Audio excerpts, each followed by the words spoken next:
Well, a great way to start the Memorial Day weekend is with a good old-fashioned fish fry. That's exactly what Atlanta hopes happens tonight as the Miami Marlins come to town for the first time in 2016. Hi again, friends. Chip and Joe, welcome back to the ballpark. Last time we saw the fish, well, we had to pay our income taxes. That was the bad news. The good news is, though, Atlanta swept 3 games against this Marlins ball club, and they love to get back in the win column against them starting tonight. Needless to say, of that 3-game sweep, it was the most complete effort by the Braves, offensively, defensively, and pitching all year long, especially the bullpen. The Braves bullpen was outstanding in that series.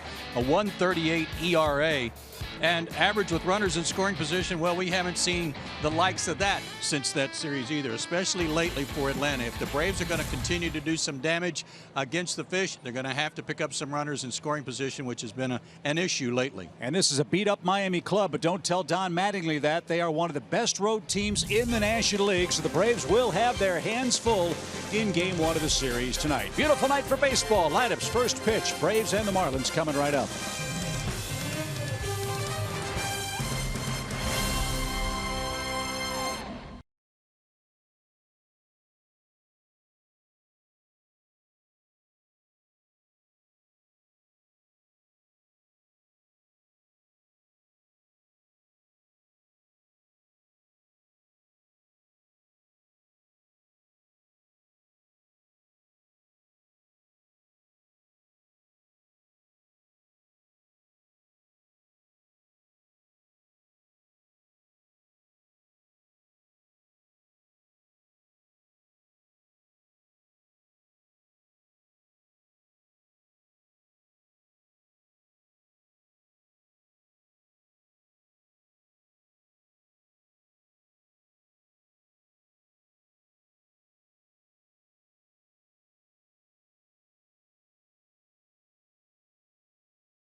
Is presented by Academy Sports and Outdoors. Right stuff, low price, every day.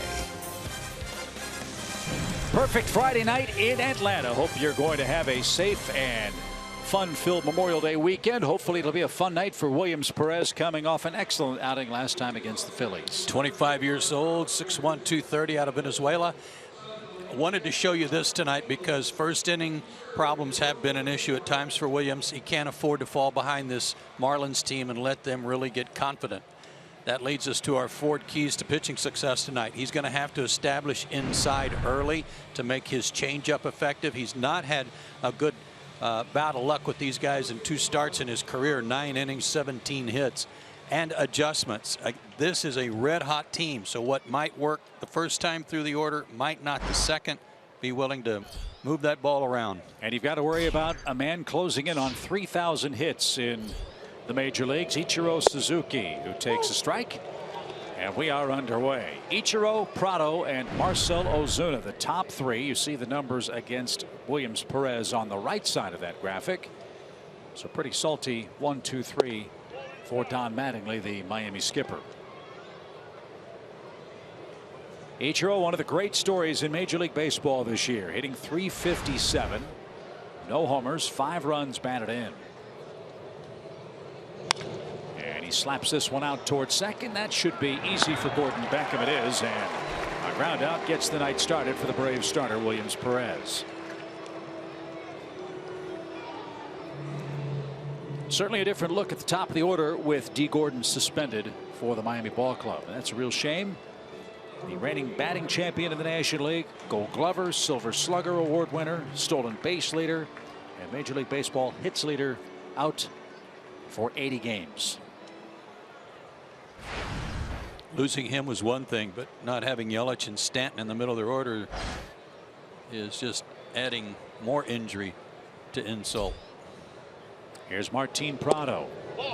Martin has had a great start to the year. 4th in the league in average at .339. No homers, 15 runs batted in. And he's 5th in the league in hits. And out of play, foul, 1 ball, 1 strike.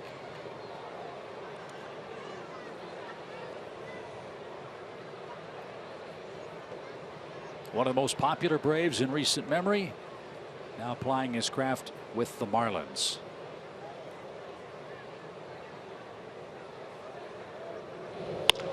And another chance for Beckham. He had Prado played perfectly, and Perez getting the ball on the ground early is an excellent sign. And that was right in on his hands. Good pitch, 92. And as Joe said, this is a hot Marlins club on the road, and this is a hot hitter no matter where he's swinging the bat. Marcell Ozuna is our Georgia Lottery hitting the jackpot feature. For the month of May, 1st in average in the National League, 1st in hits, 2nd in on base, 1st in slugging.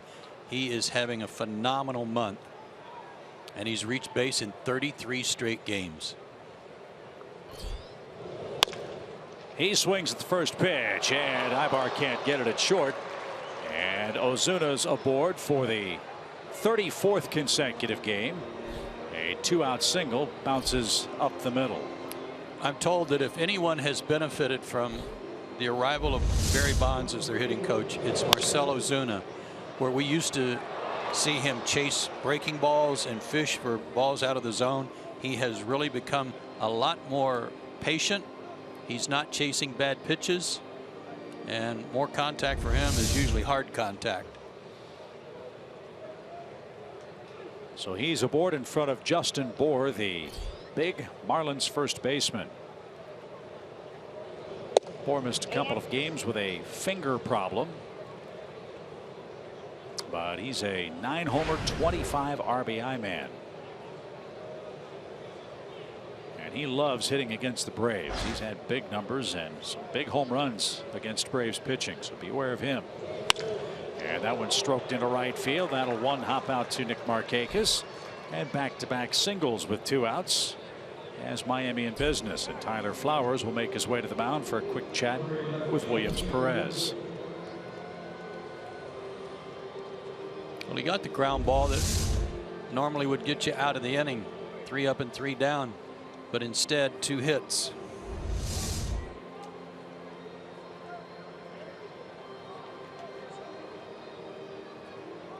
So the Miami catcher JT Realmuto is up. He's a .301 hitter with 13 RBIs. When D. Gordon was suspended, Real Muto actually led off a game or two for the Fish. In fact, he led off 5 times, and the Marlins won 4 of those games. And you'd think, well, when's the last time you can remember a leadoff hitting catcher? Well, Jason Kendall did that years ago with the Pirates. Just about all the time.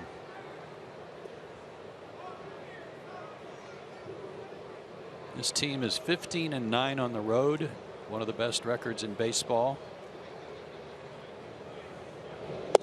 And they have the highest batting average on the road in the major leagues. Team batting average on the road at .287. Real Muto hitting .402 on the road. That's 3rd best in both leagues.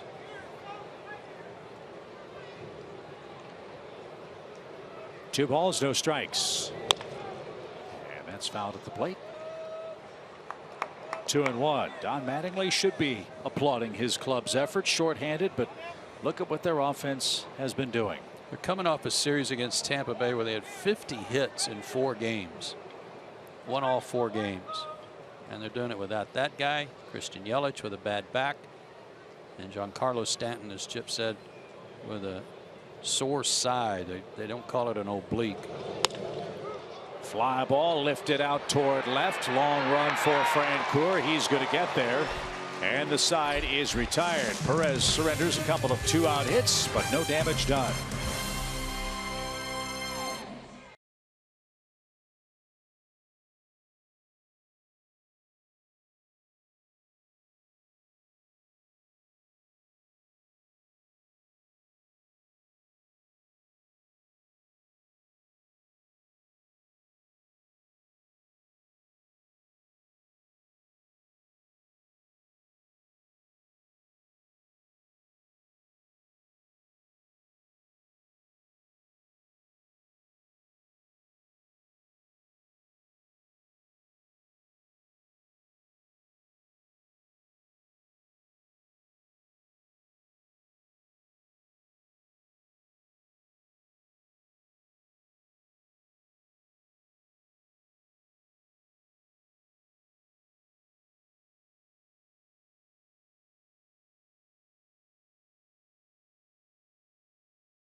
Goes to work, a tall, lanky lefty who's seeking his 4th victory of the season. He is tall and lanky. 6'3", 200-pounder out of Redmond, Washington, a suburb of Seattle. He's 25 years old and a former 2nd-round draft pick. Got off to a very good start. He throws hard, has an excellent changeup, but his last 3 starts not so good, as you saw right there. His last outing against Washington, 5 1/3 innings. He walked 7 batters. A couple of those were intentional, but he gave up 6 runs, so maybe the Braves can catch him on an off night. 91 to 94 fastball, changeup, and a slider, and he really pitches in to right-handers. And quickly, too. Yes. So we'll see if Conley works with his normal quick pace as Ender Inciarte is ready to go for the Braves. Conley's given up 5 first-inning runs. Let's see if Atlanta can strike first here in the first, and that's out of play. Here's something odd about him, though. Left-handers are hitting him at a .405 clip. Right-handers, half that. Jeff Francoeur thought it was because he probably, the way he pitches inside to right-handers, he tries to go to that same side of the plate on lefties and misses a lot, gets himself behind in the count. Opposite field hit for Inciarte. Prado had no chance. Ender around first, digging for 2. Throw to second is going to beat it. And Inciarte is thrown out, trying to stretch a single into a double. 1 out. Cole Gillespie got to it quickly and threw a strike to second for the first out. Brian Snitker trying to get the attention of Dan Iasonia to wait a second. Now Gordon Beckham's going to step out.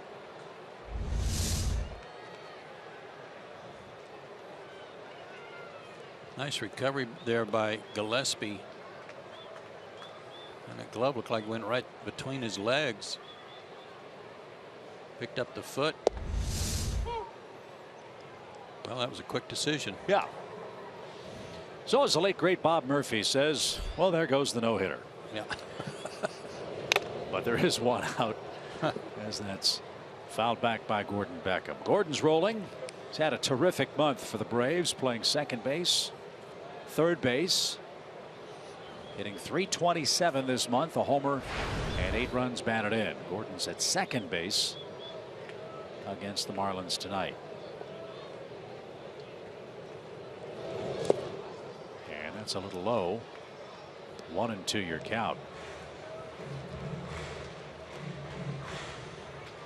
Conley started against the Braves a couple of times. He's given up 6 earned runs in 8 innings. A .675 career ERA.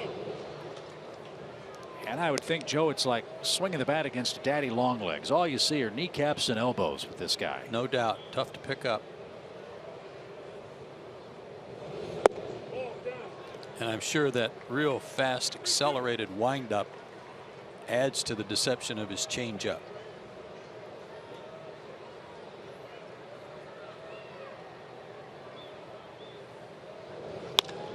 Line drive into right center field. That'll get down for a hit. Ichiro surrounds it, gathers it up, and Beckham has a 1-out single. So Gordon continues his good offensive work. And that leads us to Braves first baseman Freddie Freeman. Gordon had a good series down in Miami during that sweep. He went 3 for 8. First knock of the series right here. Freddie knocked in a couple of runs down in Miami. And he pulls one out of play foul. Freeman at .254, 8 homers.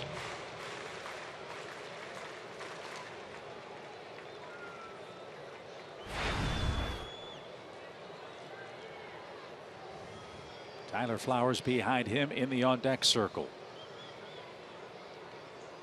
And Freeman just got hit by a pitch. So Conley has been less than sharp with the first 3 Braves hitters. All of them have reached. Inciarte was thrown out, trying to move to second, and 2 are on, 1 away. Hit him with the changeup, circle change. Freddie doesn't wear shin guard or elbow guard, but it did get him in a padded area.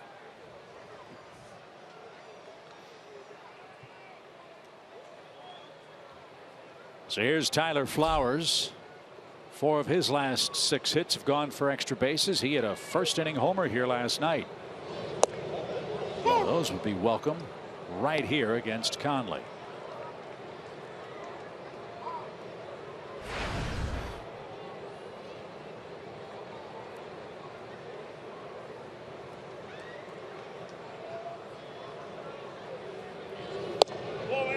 His average is at .269, Chip, because of situations like this. When he's got guys on base, that's when he's at his best. Hitting near .400 in this situation compared to the sacks being empty. 1 ball, 1 strike. That's popped up and out of play.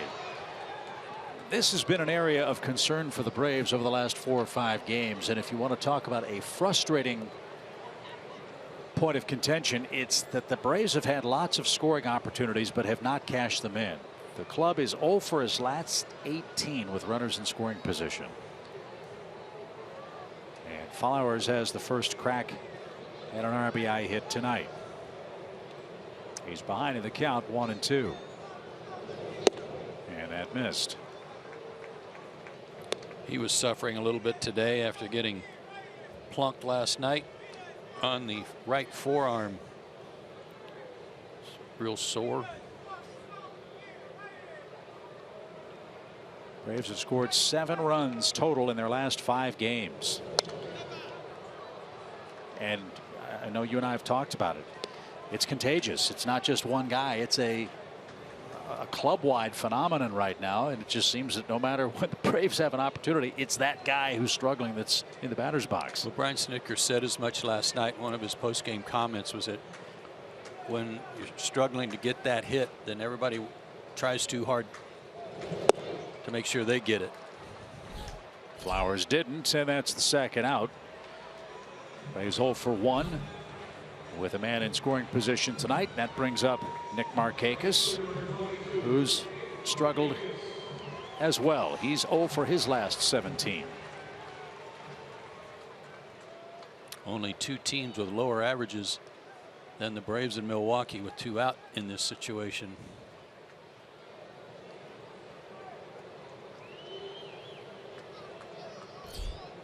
Nick drove in 4 runs down in Miami, had 5 hits against the Fish, and that's outside. Ball 1 for Nick Markakis. His average down to 232 now.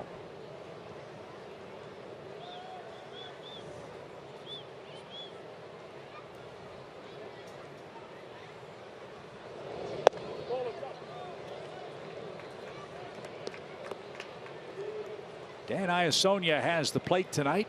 That one was too high for Markakis.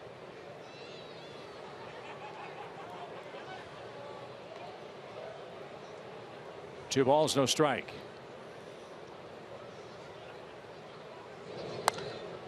And a pop up left side. Prado gives chase over near the stands, and he won't have a play.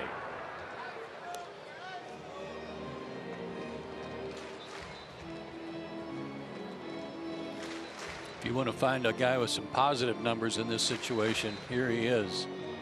7 for 23.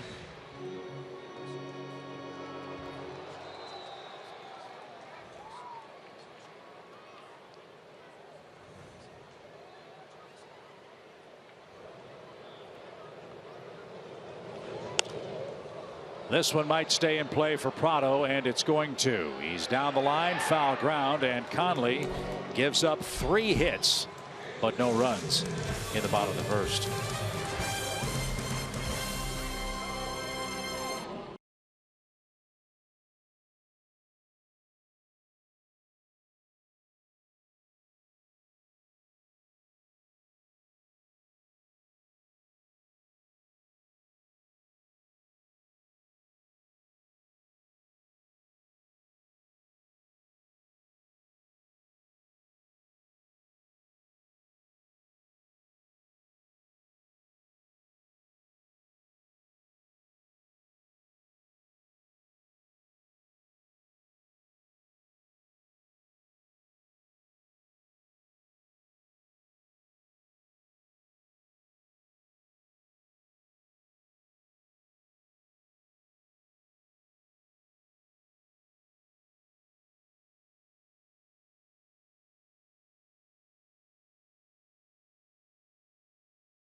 And the Braves are scoreless going through 2 innings, and the Braves did have a transaction today, and Adonis Garcia is back up in Atlanta. You know, he was sent down to Gwinnett to work more on defense. He was swinging it fine. He played 19 games down there, started 17 in left field, which is where they want him to improve, and 2 at DH. He had 356 with 18 RBI in AAA.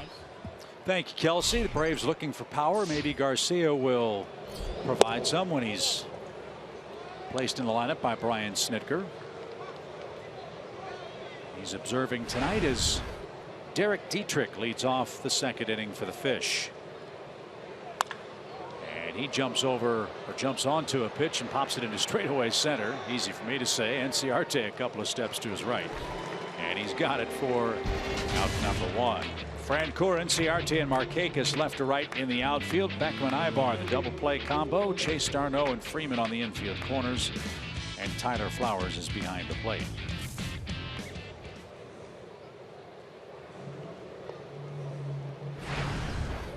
Here's Cole Gillespie. Gillespie's at .235 with 4 RBIs. He was called up on April 29th. He's making his 3rd start tonight.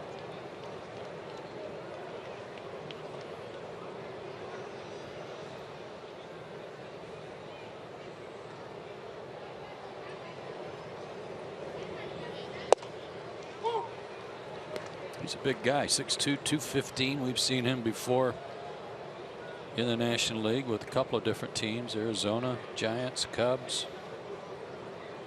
He's also been with Seattle and Toronto in the American League. So half bat will travel for Cole Gillespie, who's starting in place of Christian Yelich, who's out with back spasms. Just off the plate. Good try. 2-2. It's rare you see a guy as well traveled as Gillespie, who has a .253 career average and almost 400 at bats. High hopper. Ibar gets to this one, and his throw to first is in time for out number 2.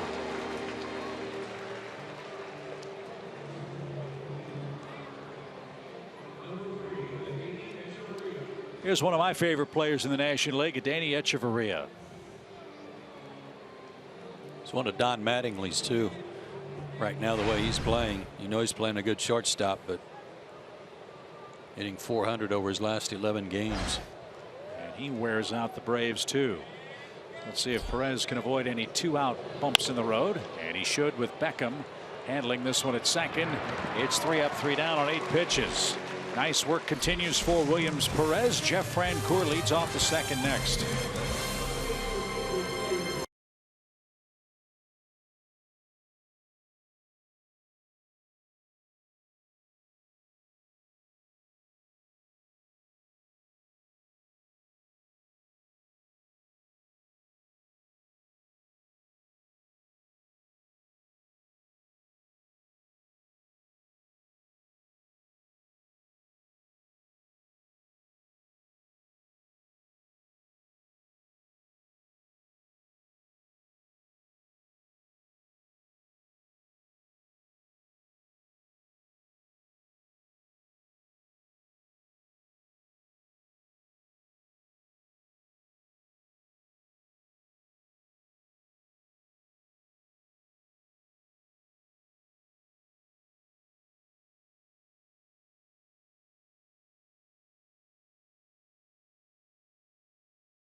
Be a good conversation, wouldn't it? You bet. Chipper Jones and Dan Uggla tonight. And, you know, Chipper will be here tomorrow night. At least we hope he will be for his bobblehead night. It's the Chipper Rescues Freddie ATV bobblehead night. First 20,000 fans here will get that terrific souvenir. As the Braves and Fish fight in game 2. It's a 4:10 first pitch. Braves live at 3:30. Atlanta has not yet announced who will start that game. We are told that will happen after the game tonight. Jeff Francoeur. First pitch and a shot to left center field. Another hit for Jeff against a lefty. He is killing them this year. and had only been 1 for 8 with 3 strikeouts against Conley before. He was the guy that was really raving about Conley to me and how tough he is, with good reason. So he wasn't going to mess around. He's going to jump in there and get that first pitch. And look how Jeff has spread his hits around. Good work. And Adam Conley is living a charmed life. He's pitched an inning plus. He's allowed 4 hits. But no runs yet. It's 3 hits. I beg your pardon. Freeman was hit by a pitch, but still 3 hits in the first inning plus, no runs. 3 hits, a hit batsman, and nobody's made it to third base.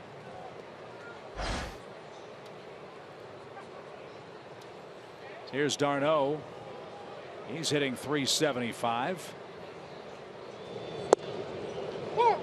And because he's swinging the bat well and fielding the ball well, quite obviously he's in the lineup.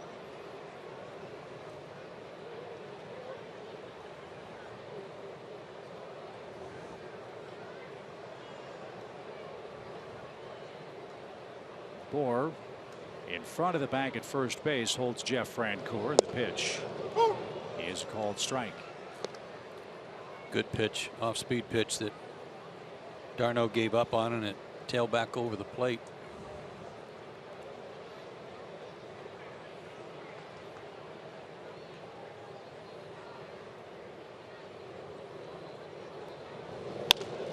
Opposite field single. Nice piece of hitting by d'Arnaud. And his good work at the plate earns him our Home Depot tools from the dugout. Yeah, this is coming into the game tonight. His last 7 games. Crazy average and on base percentage. 4 extra base hits mixed in there too. And he shows you how he can handle the bat right there going the other way. He's done a terrific job.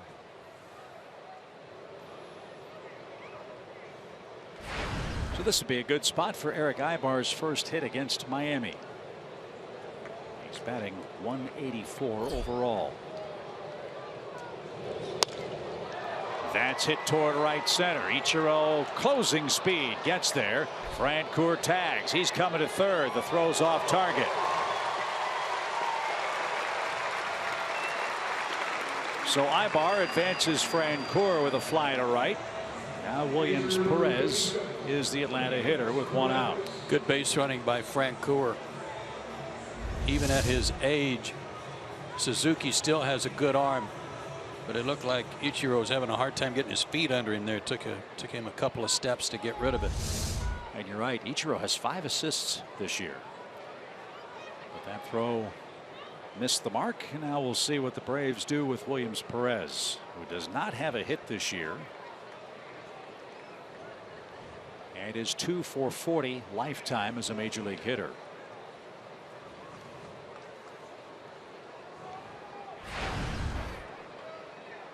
He's 0 for 12, but just 3 strikeouts. So maybe he'll put one in play here and avoid a double play.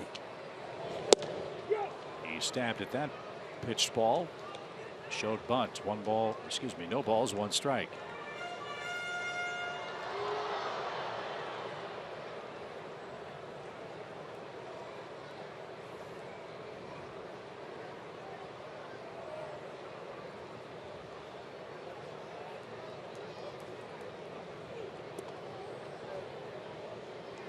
Something that troubled Conley 2 starts ago against Milwaukee was the stolen base. The Brewers stole 4 bases against him in that game. And he really went into his last start against Washington trying to control the running game, and as a result really slowed down his pace. And he said that greatly affected his performance with that 7-walk game. He'd never walked more than 4 guys in the big leagues in any outing. So we'll see how deliberately he works here. So he was distracted. The base running by Milwaukee got him started on that.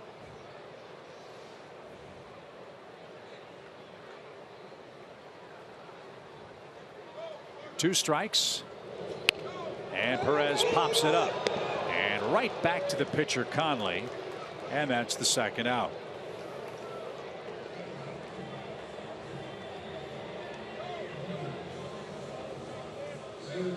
Braves 0 for 4 already with runners in scoring position, and we go to Inciarte with 2 outs and 2 aboard.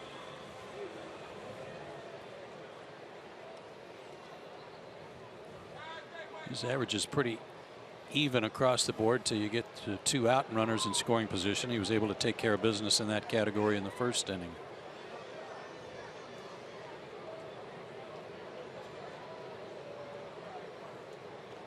This guy had a no-hitter for 7 2/3 innings against Milwaukee back on April 30th, but he'd racked up 116 pitches and had to come out of the game. Miami lost that no-hit bid when Jose Urena gave up a hit in the 9th inning. 1 ball, no strikes for Inciarte. Nice stop by Real Muto. It's now 2-0.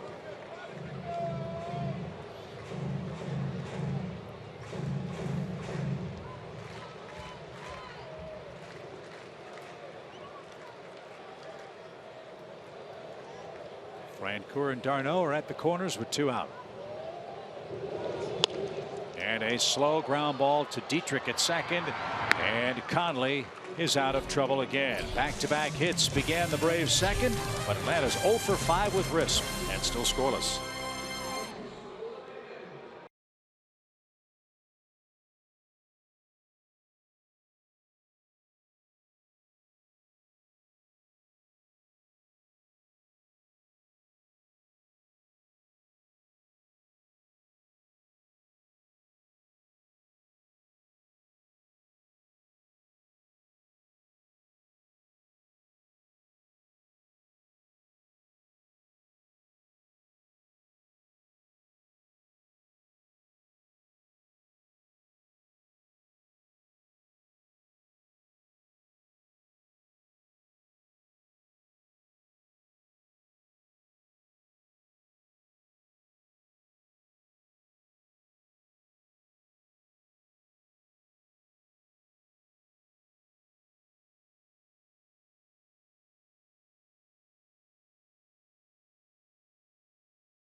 Streaming sports service delivers everything you've come to expect and more. Watch every out-of-market game live in HD on over 400 supported devices. That includes a free subscription to AT Premium, the #1 app for live baseball. Blackout and other restrictions apply. Go to MLB.tv for all the details. Well, once again, Williams Perez hoping for some early run support. The Braves have had base runners all over the place in the first 2 innings, but have not broken through yet. And Williams will face Adam Conley leading off the Miami third with no score.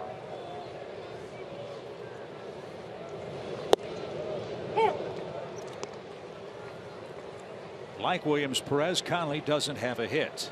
Unlike Williams Perez, he strikes out a lot, 10 times in 16 at bats this year. Got a good cut at that one and skies it foul to the left side. And it's 0-2. Conley went to Wazoo, Washington State University.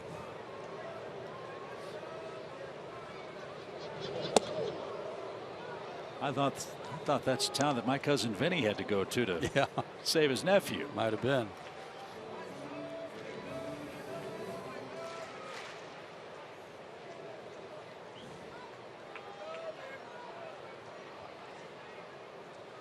One ball, 2 strikes. And that's out of play. The search for the souvenir is underway. It's all over, honey. You can sit up. 1-2. A little dribbler foul at the plate. The two Utes were searching for that baseball and came up with it.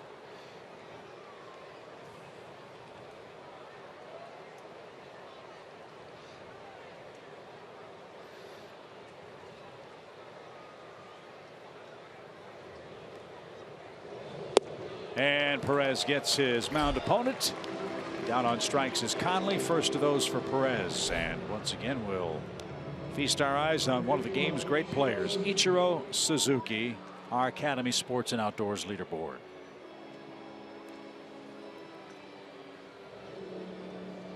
I think the only person who has more hits than Suzuki is A-Rod. I believe that's right.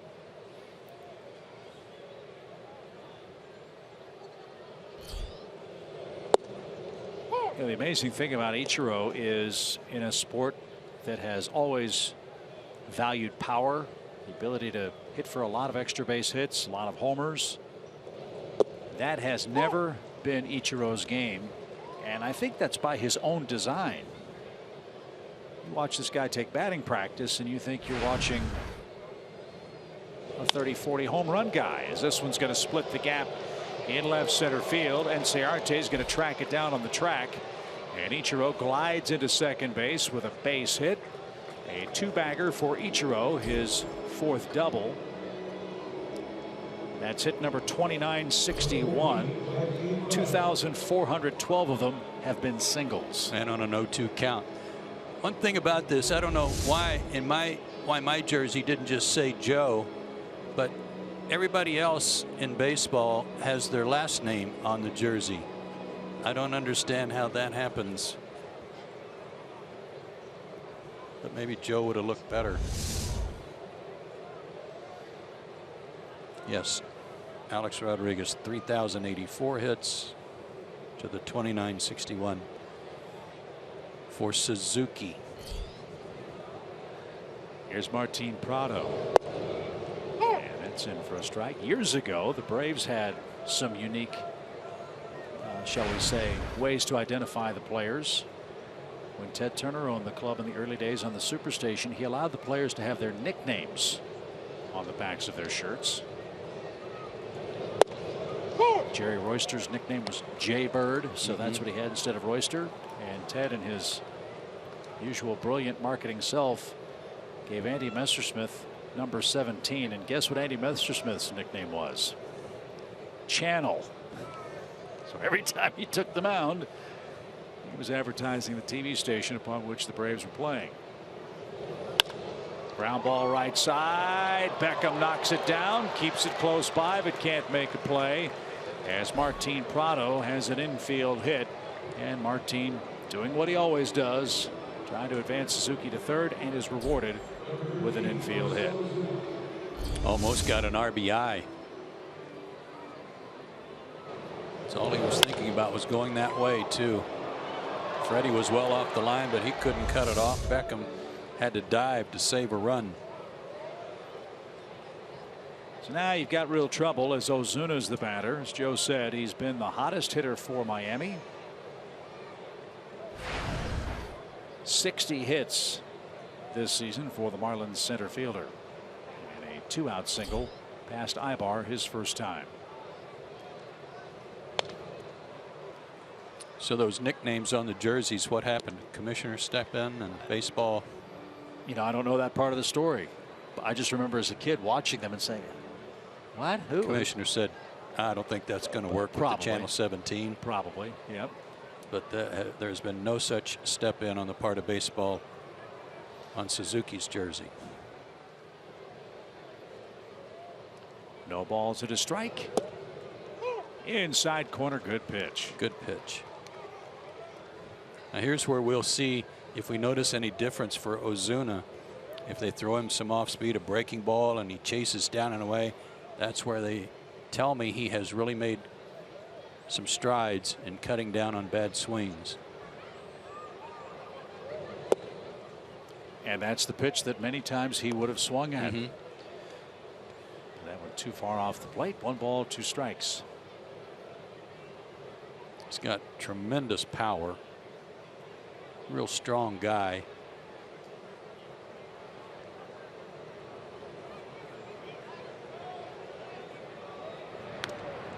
Might remember last year he was in the midst of a real long slump. 1 for 30 something, was sent down to AAA, and he thought he was going to go down for a couple of weeks, get his swing back in order.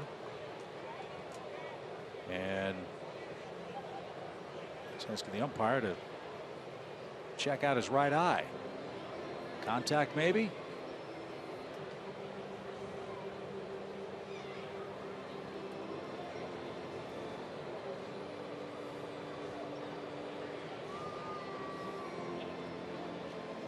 And Sonia may have said, you know, I have enough vision problems of my own.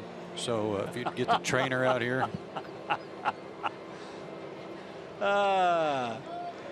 Dan, that was Joe, by the way.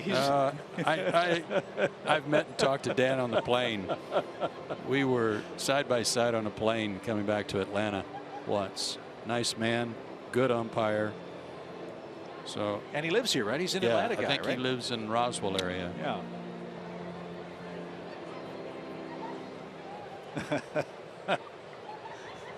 That was beautiful.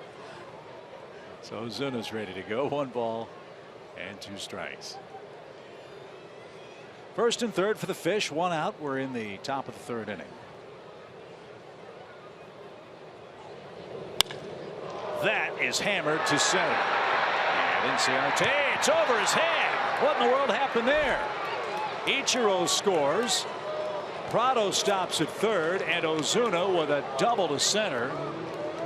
And it's 1-0 Miami.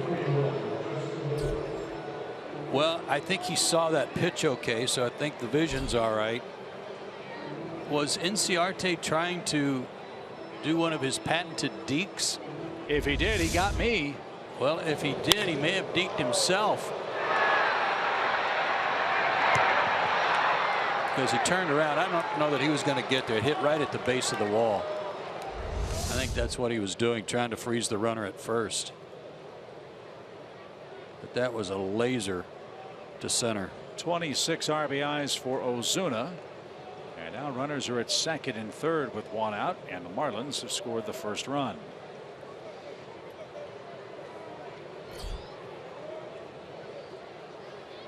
Justin Bour has a base hit, a .353 lifetime average against the Braves, and that's hammered out of play. And I agree with you. Looking at that replay again, it looked like Inciarte was going to catch it. It hit the base of the wall, but the way he tracked it looked like he was there to make the grab. Right. So 3 straight Miami hits after the strikeout to the pitcher. And Bour, a ground ball right side, is going to get another run home. It's 2-0. Prado scores. One of the worst things an outfielder can do is chase a ball to the wall, not catch it, and have it come off the wall where you got to chase it back toward the infield. I think he recognized right away that he wasn't going to catch this and tried to do something we've seen him do before, which is make it look like he was going to catch it and then be ready to play it off the wall. It was a low rocket.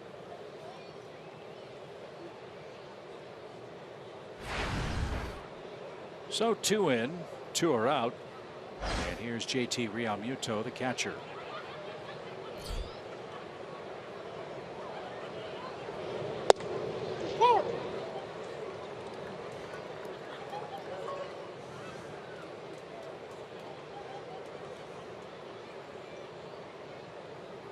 Realmuto was born in Del City, Oklahoma, and a 3rd round pick 6 years ago by Miami. Got to the big leagues 2 years ago for the first time.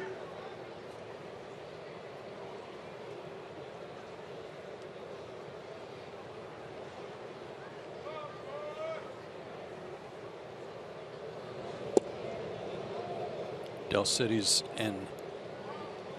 is a suburb on the east side of Oklahoma City.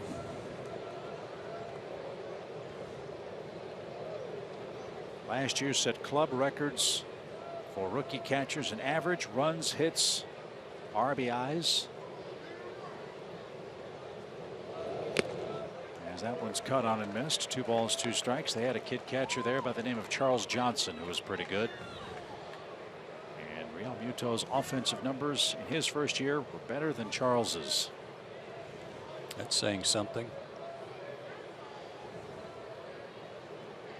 Charles was a little tough to run on. What an arm.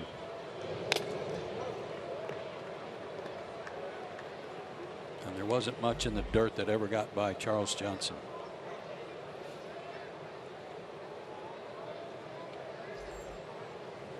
So Miami's doing what the Marlins have done on the road.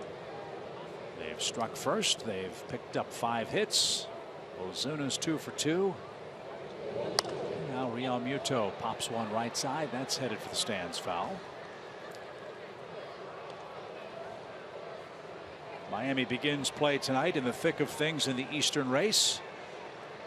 The Fish 25-22. They start play 3.5 games behind the Nationals. Washington is getting clobbered by the Cardinals tonight. That's 5-0 St. Louis in the 4th inning at Nationals Park.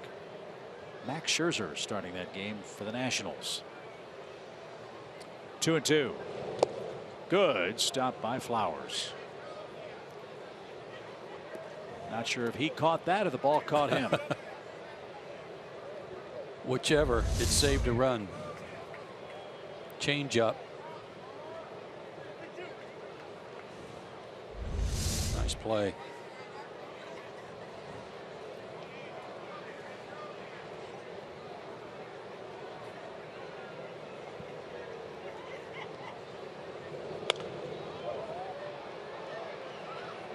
Talked a lot about Miami's offense,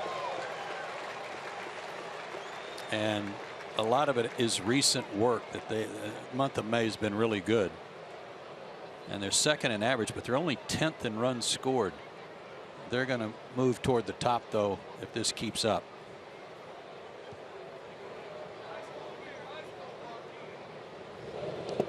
Ball 4. Nice at bat by Real Muto. And it's even more impressive to me that they've done this not so much without Yelich, who's only missed a handful of games, but with Giancarlo Stanton having an absolutely miserable month with a ton of strikeouts, very little power, and now that side problem that's been plaguing him for the last couple of games. Someone's going to pay. Doesn't appear that it's going to be Williams Perez head to head with Stanton in tonight's affair, however.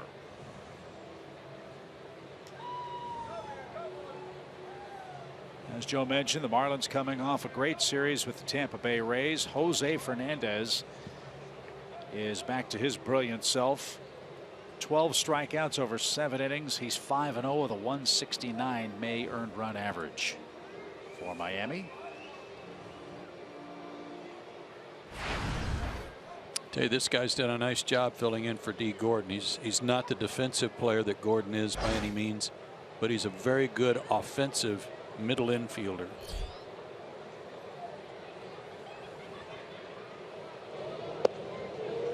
He's had a good month of May as well, hitting over 300 and a 400 on base percentage.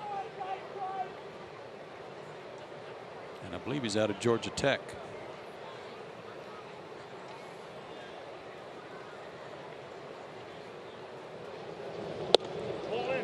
Oh, good pitch. He is.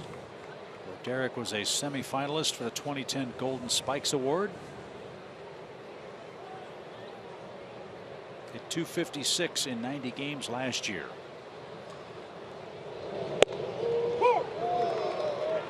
One and two.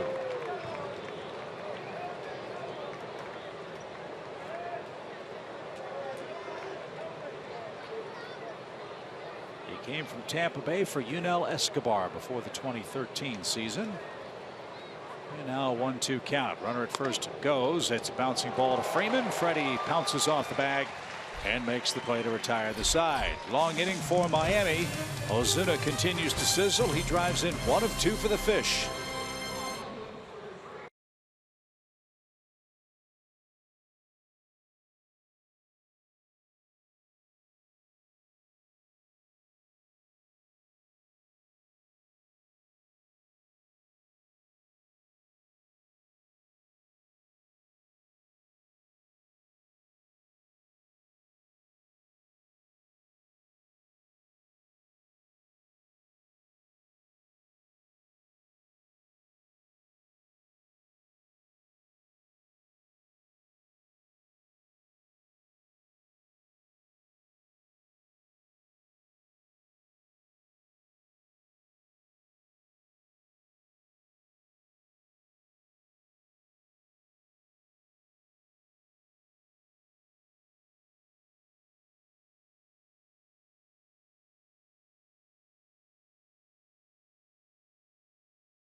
Baseball is presented by Academy Sports and Outdoors. Right stuff, low price, every day. Well, there's old Andy Messersmith's Braves jersey. There you see it, channel 17. And of course, we've got the Ichiro jersey situation. For more on that, let's check in with Kelsey. Thanks, Joe. You know, I did some digging on it. Now, he actually was the first player in professional baseball in Japan to have a 200-hit season. So they wanted, the surname, it's a very common surname there, Suzuki is. So one of the marketing managers there for the team he played for in Japan kind of pounced on the idea and let him put his first name on the back. So on the scoreboards, it would say his first name because he was such a big deal over in Japan. People knew exactly who he was. So that stuck with him through his professional time here in the MLB. It all started back when he played in Japan. That's great in Japan. Kelsey, thank you.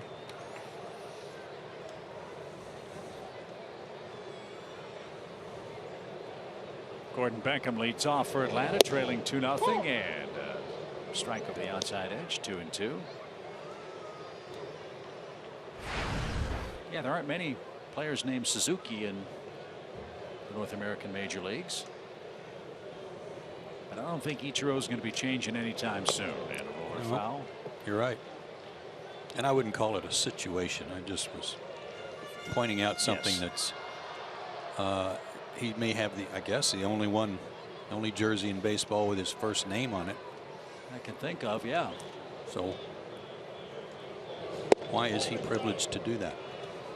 I mean, our pitcher tonight could put his first name on there, Williams, and no one would know because you're right. He's the man with two last names. As Beckham takes a walk after Conley was given a 2-run lead. There's a nice start for the Braves. One on with nobody out. Think of all the Johnsons in Major League Baseball. Just put Kelly on there. Yeah, we could. Right. Why not? All right, let's get some runs. There you go.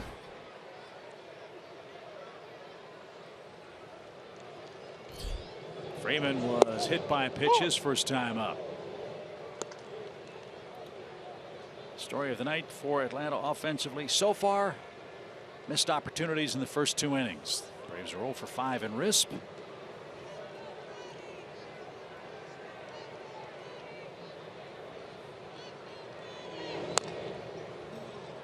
Bounced foul. It's 0-2. Can't remember the last time Freddie had a 2-0 3-1 count. Yeah, he's been aggressive, that's for sure.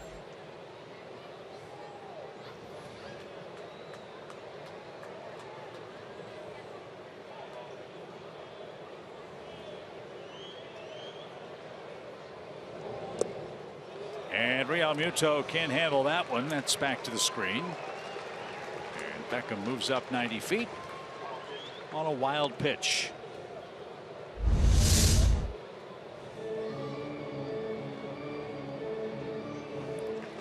Yeah, he didn't even shift his body. We're used to seeing him be very active back there.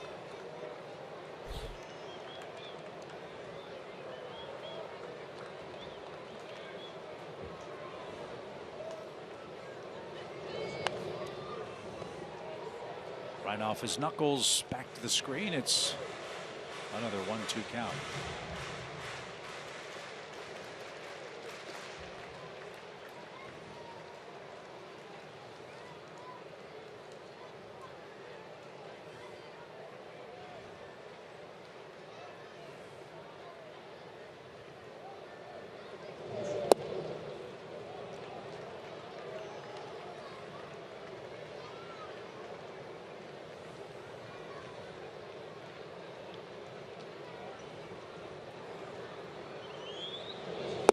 Swing and a miss. Freeman is down on strikes. Freddie now 1 for his last 22 with a runner in scoring position. Beckham at second. 1 out for Tyler Flowers. I don't think that was a changeup. Like a little short slider. Had a little dip in it.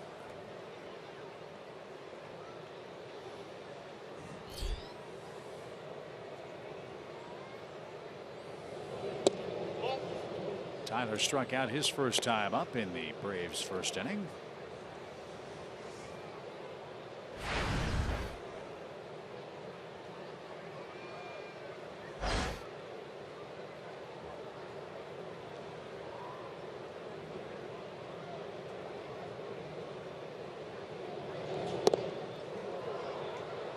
Flowers got hit by that pitch. So Conley's plunked a pair of Braves batters, Freeman and now Flowers, and that brings up Nick Markakis. He almost got hit by a pitch his first time up. I'm not sure how the pitch missed him in the first inning. This one gets him on the back foot.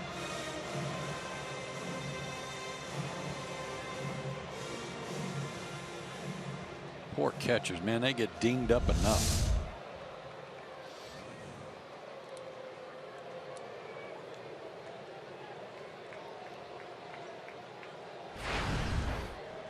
Nick Markakis fouled out to Martin Prado to end the Braves first.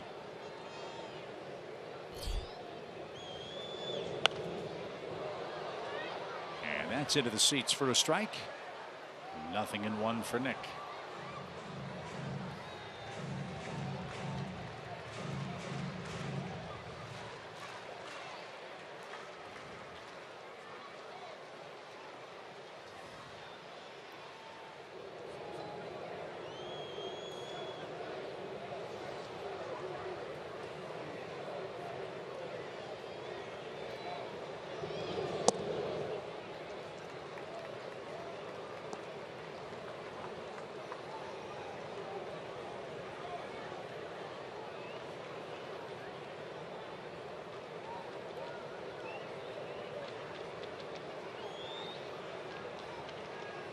One ball, one strike. Nick pinch hit last night in the 6th inning when the Braves had something going. Had runners at second and third, and he came up with 2 outs and just hit a rocket to center field that Neuenhuis was able to track down.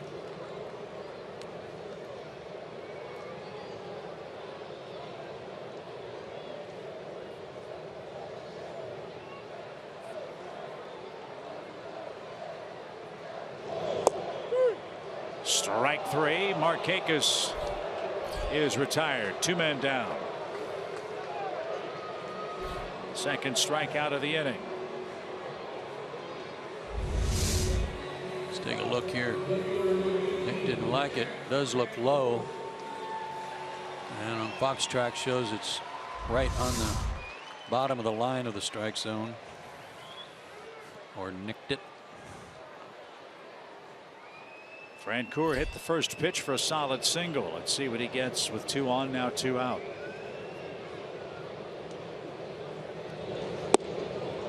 Off speed and in for a strike.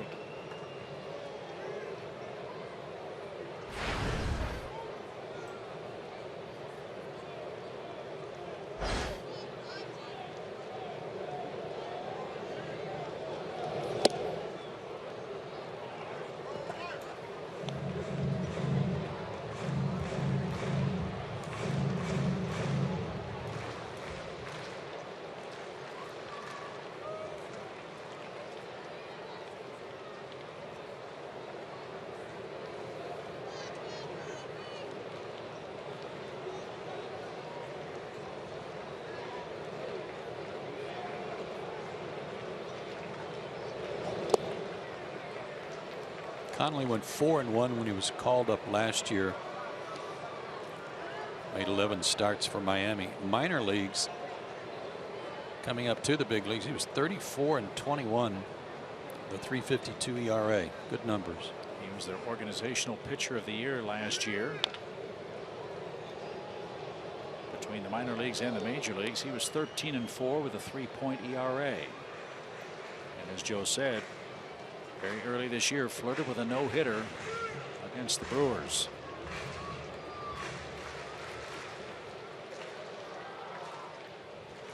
They've got their #1 starter, Jose Fernandez. They're trying to figure out who will slot in where behind him in rotation.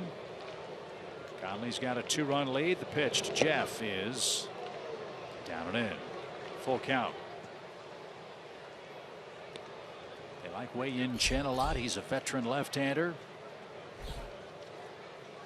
We'll see Kohler, as Joe said, it's almost a major league rule that he has to pitch in a series against the Braves. This will be an interesting pitch selection. 3-2. See how much confidence he's got in his changeup. And skied toward right. And Ichiro is there. And that retires the side. Once again, for the third straight inning, the Braves threat can't break through. Still 2-0 Miami after 3.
Braves Baseball is sponsored by Delta Airlines, your local Ford dealer, The Home Depot, and Xfinity. X1 from Xfinity will change the way you experience sports.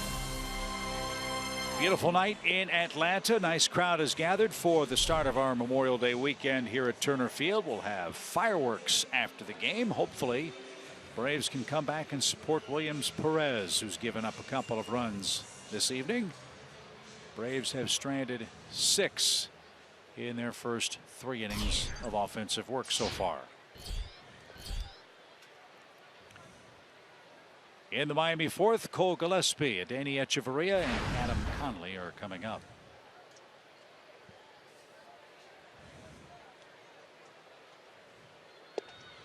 And a strike. Great to see all the kids at the ballpark here in Atlanta.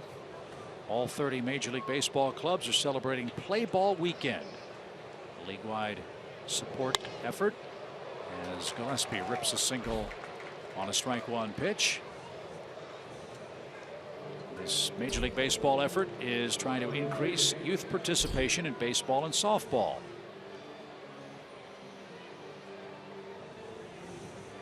It's an extension of Major League Baseball's Play Ball initiative and a real pet project of Commissioner Rob Manfred. That was something he talked to us at our Fox seminar a couple of years ago about outreach for America's youth, getting them back involved in baseball again. And the Braves do a great job of supporting that locally.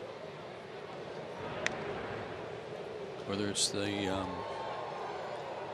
I can't remember the initials, but for inner city, the RBI program. RBI, that's it.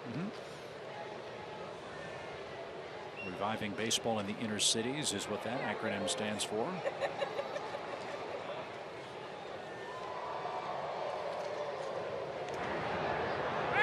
Players all wore special Play Ball t-shirts during warm-ups today. You may have seen earlier some patches on the uniform tops that said Play Ball, so that's been noticeable. And of course, the writing on the grass down the first and third base line signifying Play Ball Weekend. Great looking logo, great effort. And it's not just the United States, but Canada as well, where Major League Baseball is focusing on this outreach. Baseball and softball. 1 ball, no strikes for Adeiny Echeverria. Miami was 6 hits in the game.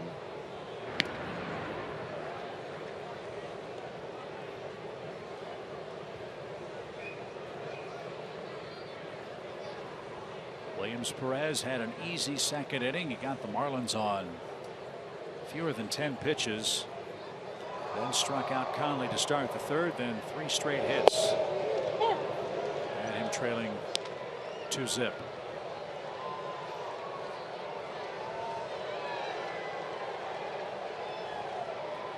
Might remember a couple of years ago all the frustration down in Miami when the Marlins unloaded guys like Mark Burley and Jose Reyes and Josh Johnson to the Toronto Blue Jays. Fans were livid after all they had been promised with their new ballpark. And Ozzie Guillen is the manager. Well, Henderson Alvarez, Anthony DeSclafani, Escobar, Mathis, Jake Marisnick, Nicolino, and Edeni Echeverria came back from Toronto in that deal. And this one's tapped slowly out towards second. There's only one play to first. Echeverria is retired. He advances Gillespie to second, and Conley's going to dig in. Gillespie, no stolen bases, and Williams was doing a good job of holding him close by throwing over. But like Milwaukee, unlike Milwaukee, I should say, these guys don't run much. The Marlins in the stolen base department are 13th out of 15 teams in the National League. The Braves are 9th. If that gives you any comparison in stolen bases. They also don't hit and run much. Well, that leads me to a question. Obviously, Dee Gordon, who led Major League Baseball in steals, is one reason for that. Good point.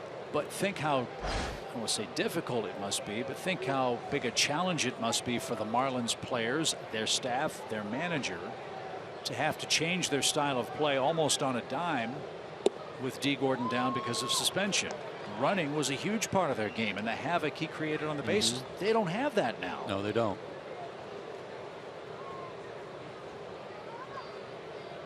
But they have played to a 25-22 record without Gordon, without Giancarlo Stanton doing much, as Conley's down on strikes, and with Yelich ailing at the moment. But what they have done to make up for it is that their runs are coming, the production is coming all up and down their lineup, not just at the top of the order, getting Gordon on, steals second, and somebody driving him in. Every guy in the lineup has been hot, so they're producing runs at the bottom of the order now too. There's a lot to like on this team. I think I like their club. We're not seeing it at full strength yet, as Ichiro slaps one toward left. Francoeur got a good jump, drifts back, makes the grab, and Ichiro and the Marlins are done in the fourth. No runs, a hit, a man left. Bottom part of the Braves orders coming up.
2-0 in our first game of the series. Time for our cold hard facts, brought to you by Clean Crisp Coors Light. Well, that's why when this series was being set up and we saw that the Marlins were going to have 2 lefties going in the first 2 games, you felt a little concerned for Atlanta because of these numbers against left-handed pitching. Last, most strikeouts, and it is not without foundation. It's a problem. Braves are 4-12 against left-handed starters this year, and 12-34 overall. Chase Darno, Eric Ibar, and Williams Perez are coming up. Darno singled his first time up. The Braves have 4 hits. They have been given 2 hit batsmen and a walk, yet have gone 0 for 8 already with runners in scoring position tonight. 0 for 8 were in the third through 3 innings offensively. Dang it. Broken bat. Dietrich backs up and makes the play. And that's what's so frustrating. Again, I don't think of our broadcast as one that just focuses solely on numbers, but they do tell you trends about how your team wins or loses games.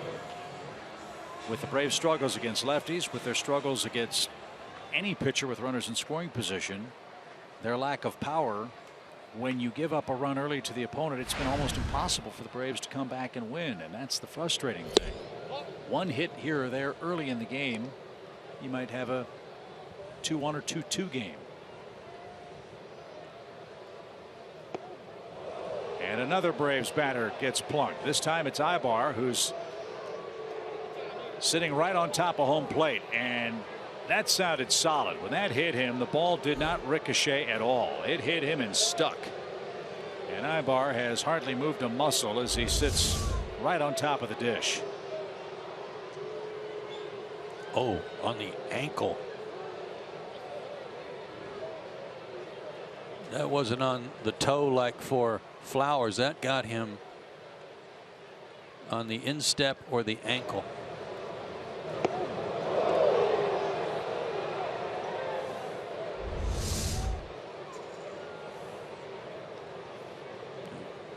Eric's going, no, don't do that. That hurts.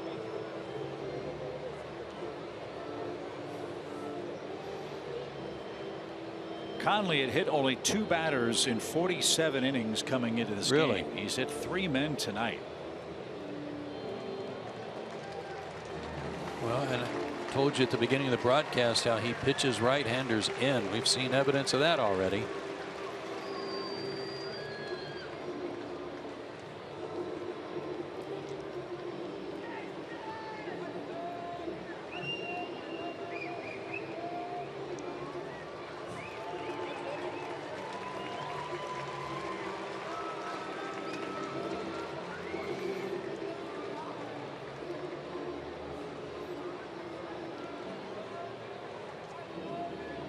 So Ibar is going to gingerly make his way to first base.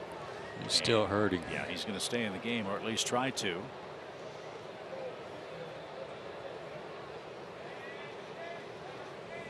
I got some bad news for him. Perez is probably going to bunt here. Be asked to bunt here, so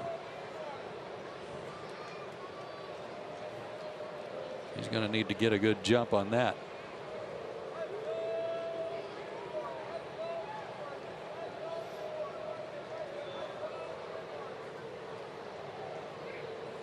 Williams popped up a bunt his first time up. Conley, the pitcher, made the catch.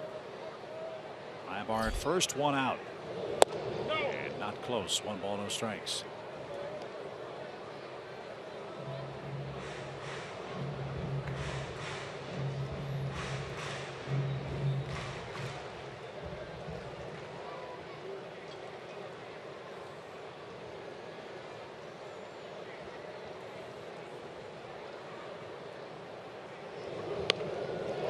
There's a pretty bunt. Oh, and Perez almost stepped on the baseball. He laid that ball down beautifully and then ran right past it. He gets the sacrifice down. Ibar's at second, 2 outs. Watch this. Really softened it nicely. Now sidestepping it.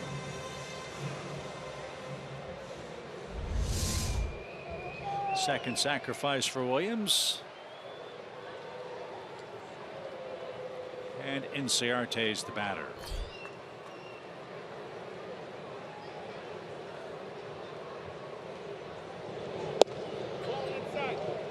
That missed inside. 1 ball, no strikes.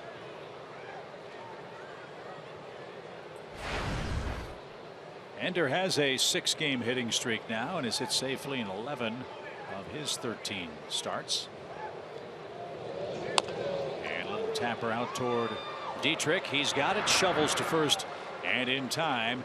And that will retire the side. Braves 0 for 9 with a runner in scoring position and trail by 2 after 4.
Eric Ibar for giving it the old college try after getting hit on the right ankle, but he could not continue, and Daniel Castro checks in for him defensively as we get set for the 5th inning.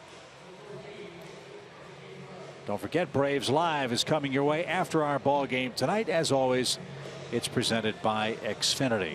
Brian Snitker Joe has tried just about every combination he can think of to try to shake things up, get something going for this Braves offense. What are you seeing from the Atlanta batsmen with runners on base and more specifically in scoring position? I just know that teams, when they're having trouble scoring runs, that it does get it gets in your head a little bit because you start trying to do too much. And Brian alluded to that last night in his post-game comments without coming out and saying it directly. But the point is, everybody wants to try to do a little too much.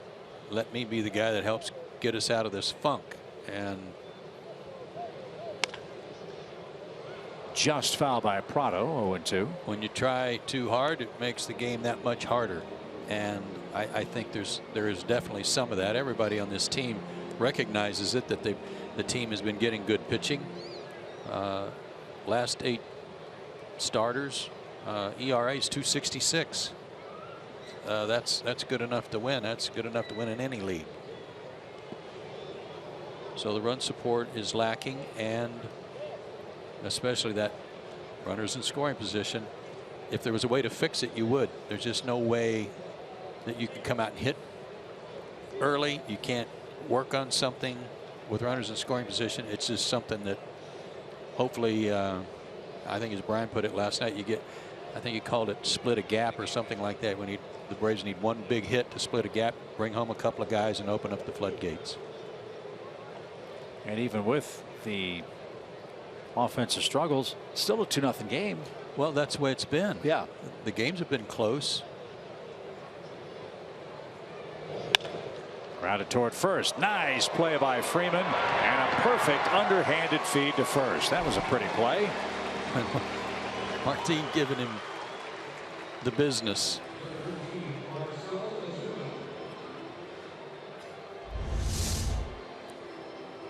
A good pair of hands right there. Good play by Freeman. Martin was talking to him the whole way to the first base bag, and after he made the left turn, look at it.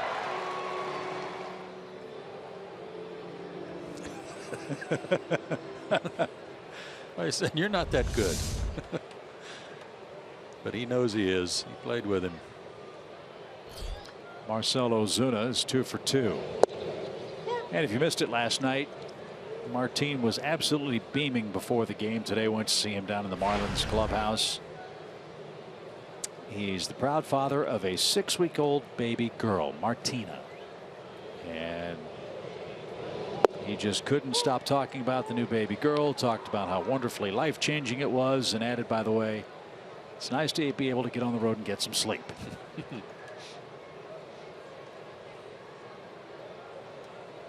But what a terrific player Prado has been, certainly with the Braves. Talking to some of the Marlins people about his role on that club, he has really grown into one of their big-time vocal leaders. He's still mad, and that's why they love him. He is a perfectionist. There isn't a guy on that team that wants to win more than Martin Prado does. Did he go that time? Yep, he did, and Ozuna is ready to fire the bat. But he's retired for the first time. 2 up and 2 down. Yeah, he checked his swing on the one before, and they said he didn't go. Remember, we were trying to figure out if he's still fishing for some of those breaking balls, and definitely went on that one.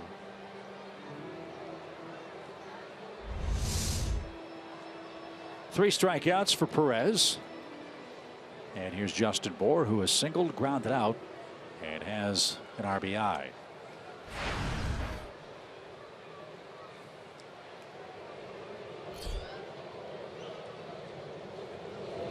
Marlins have a couple of former Braves on their roster.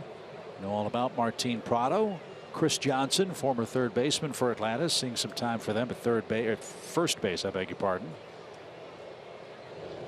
And Mike Dunn, relief pitcher, who's injured right now. 3 former Braves playing for the Marlins. Easy inning for Williams Perez. Atlanta back up. We go to the 5th.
Your local Toyota dealers. Let's go places. The Georgia Lottery. And Zaxby's Indescribably Good. 2-0 Miami. Perhaps the 5th inning is the frame where the Braves will break through against Adam Conley.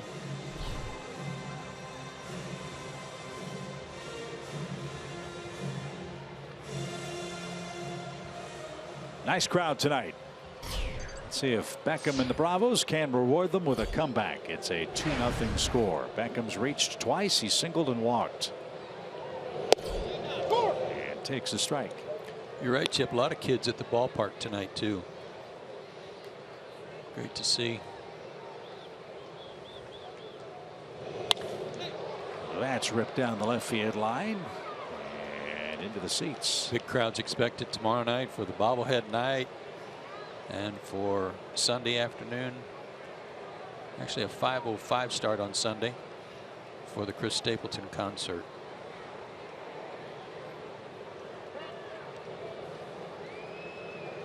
I mean, even Santa Claus is at the ballpark. Is he? Did you see him? Missed it. Well, where there's kids. I mean, if you're coming to the game, Santa, you got to work on the beard. You got to come incognito. Otherwise, you won't be able to watch the game. All the kids will want to sit on your lap like that guy.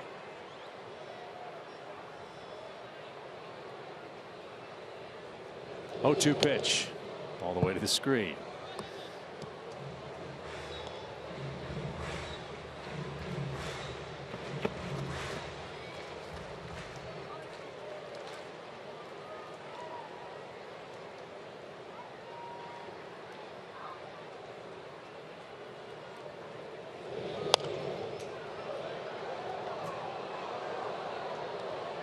Still 1-2.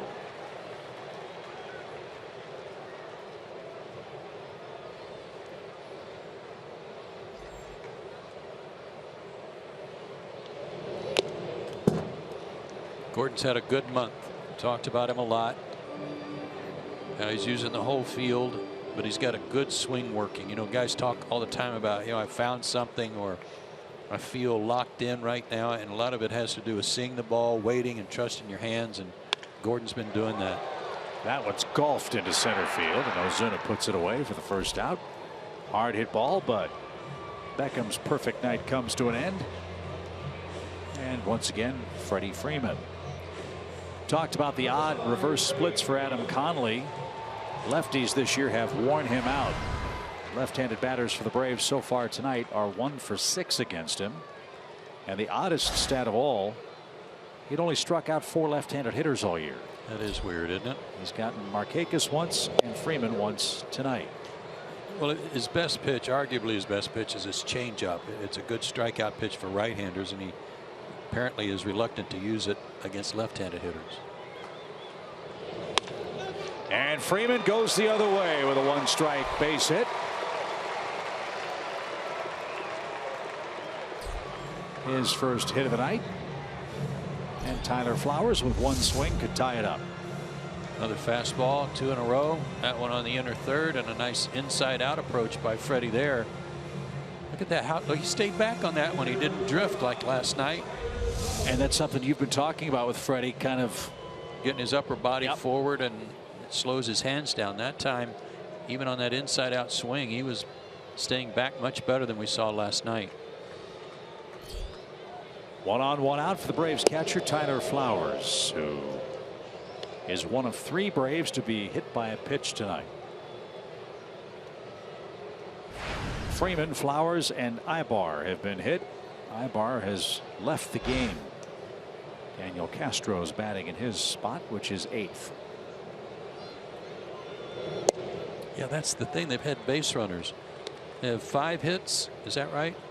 Yeah, 5 hits, 3 at batsmen, a walk, and I don't think, just 1 guy's made it to third base. 0 for 9 in RISP. 2 balls, no strikes. Mark Bowman had a stat on the Braves' offensive problems on the homestand. Braves have played 34 innings, 5 runs, 35 left on base. Well, that hurts. So the opportunities are there, but who's going to knock? A strike for Tyler, taking on 3-0. Tyler's certainly been doing his share of it. His average, as we showed you earlier, much better with guys on base.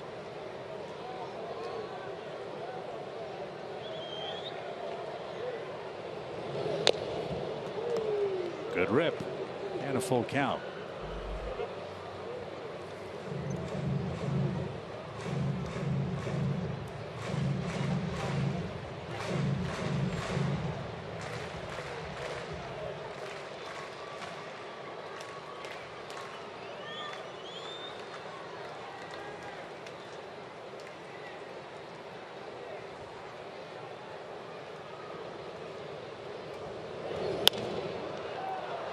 That's down the right field line.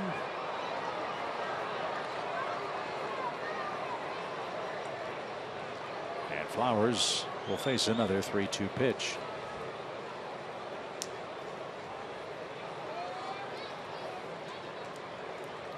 This guy's been very good on the road compared to Marlins Park. 2-0, 273, low batting average against.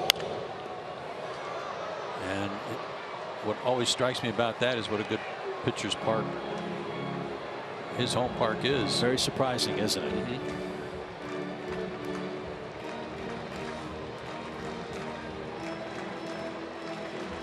Good battle here with Tyler Flowers. He's fouled off 3 in a row.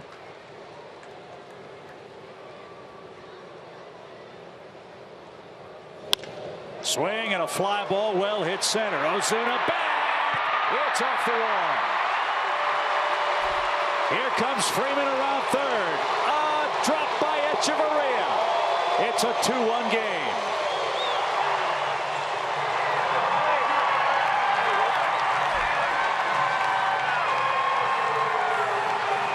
Once again, Tyler Flowers gets the Braves on the board with some good hitting with men on base, and he does some of his best work to center and right center. This was a bolt, just missed getting out of here and tying the game. So it's a double and an RBI for Flowers. 5 of his last 7 hits have gone for extra bases, and all of a sudden Atlanta's down only a run with Markakis up. And I love what Bo Porter did there. He was going to try to get a run at any cost, wave Freddie Freeman around, and as it turned out, the Marlins botched the relay. So Markakis, the hitter. Nick has popped out and struck out looking.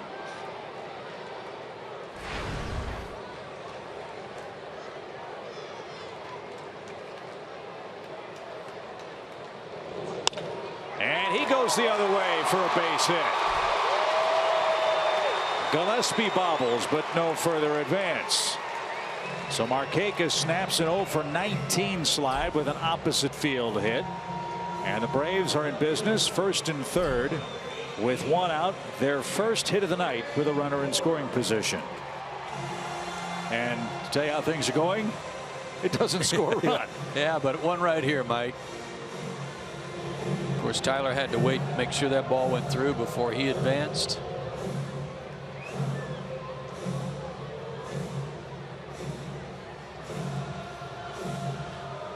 So the middle innings, which have been problematic for Conley this year, have been problematic here in the 5th. 3 consecutive hits after Beckham lined out to straightaway center. So Braves have hit the ball pretty hard in this inning against him. Juan Nieves is the pitching coach.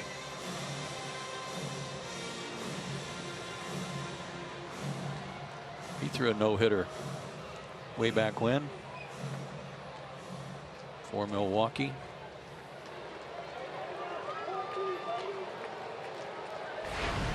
So Frank Coeur likes that first pitch. Let's see what happens here on the first one. Jeff has worn out lefties all year. Hitting .500 against him. And that one too high to offer. 1 ball, no strikes.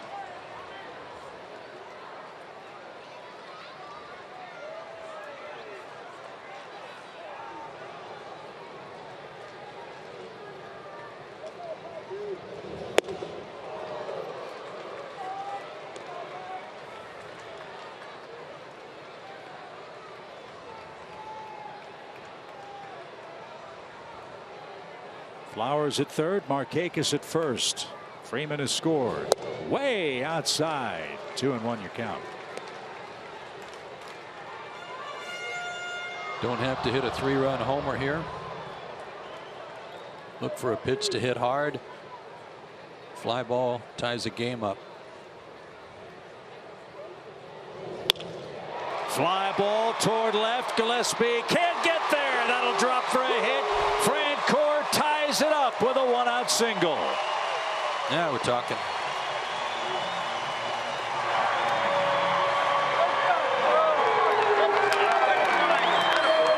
you say about an inning ago? It only takes one to take all the pressure off, and then they come in bunches. Back-to-back hits with runner in scoring position, and the Braves have tied the score. Jeff came in hitting .320 against lefties. He's 2 for 3 tonight. Fought that off a little bit, but dropped it in there nicely. His 12th RBI.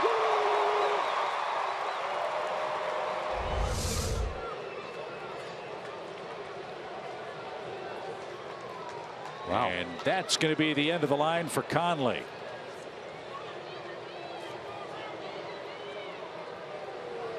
Don Mattingly is going to go get his young left-hander at the 90 pitch mark.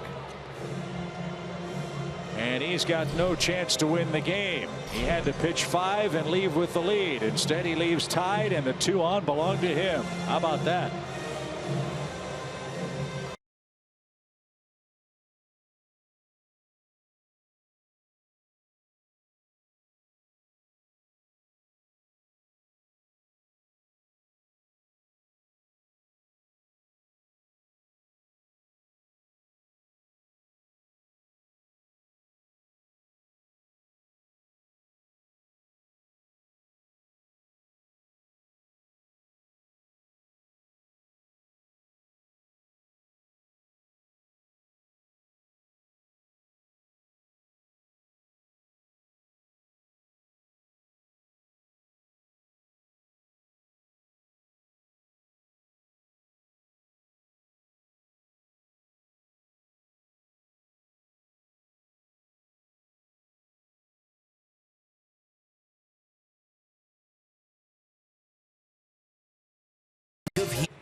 Sponsored by Synovus, the Bank of Here, Georgia Power, and Xfinity. X1 from Xfinity will change the way you experience sports. Braves have tied the Marlins and still bat in the home 5th. 4 consecutive hits for the Braves have chased Adam Conley. And now we'll get our first look at a man that may be being groomed as a future closer for Miami. It's the pride of Purdue University, Nick Whitgren. Yeah, he was called up when they put Morris on the disabled list. This is his 3rd stint with the team. Low 90s fastball with a good curveball and a changeup. He was pitching well at New Orleans. 1-0 with a 1.42 ERA and a couple of saves. Holds Purdue career records for saves and strikeouts per 9 innings. He has never started a game in the minor leagues. He has been groomed to close games out. Minor league career coming into this season, 79 for 92 in saves. And the first man he'll face is Chase Darno. Lashes one out of play, foul, and back into the seats. 0-1.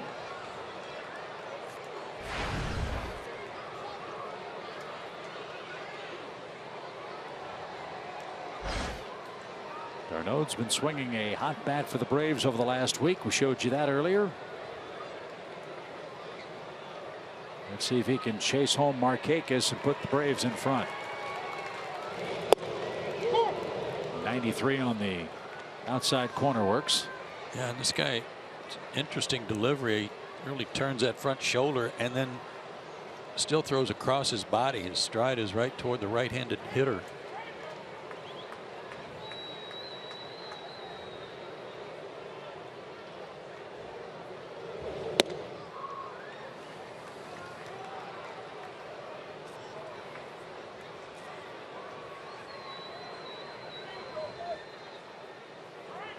See that curveball right here.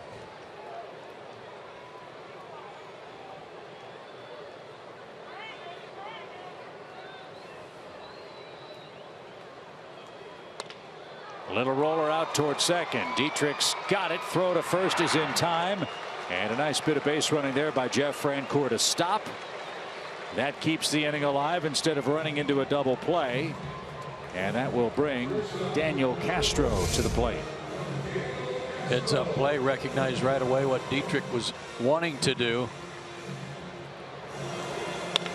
And Darno's hustled to first base. Almost led that out, with Dietrich trying to get a double play out of it.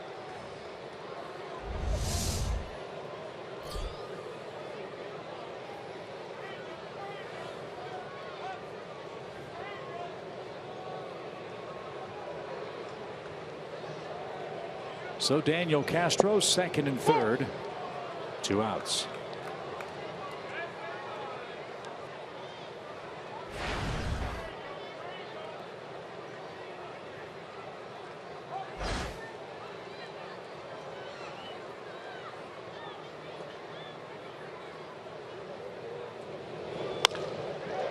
Ripped foul, and then almost took Nick Markakis with it. Well, he kind of telegraphed that changeup too. That's why Daniel got such a good swing at it. Kind of slowed his whole arm action down, and Daniel was all over it. And in case you didn't know, Markakis is Greek for flying feet. Yes, yes, it is. And that came in handy on that hot smash. No balls, 2 strikes.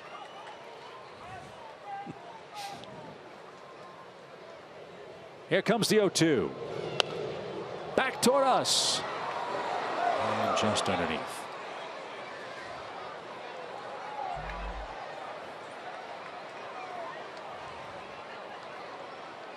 Nationals are losing tonight. Mets are winning tonight. The Cubs already beat the Phillies today, 6-2 at Wrigley. Here it's a 2-2 game between Eastern rivals Miami and Atlanta. And the 0-2 pitch to Castro is out of play. And that kid's supposed to pitch for the Dodgers tomorrow? Tonight. Tonight. He's going tonight, I think. Oh, okay. Yeah, Urias. And he gave up 3 runs early. And he's facing Jacob deGrom for the Mets. And first 19-year-old to pitch for the Dodgers from the left side since Sandy Koufax. And he debuted in New York.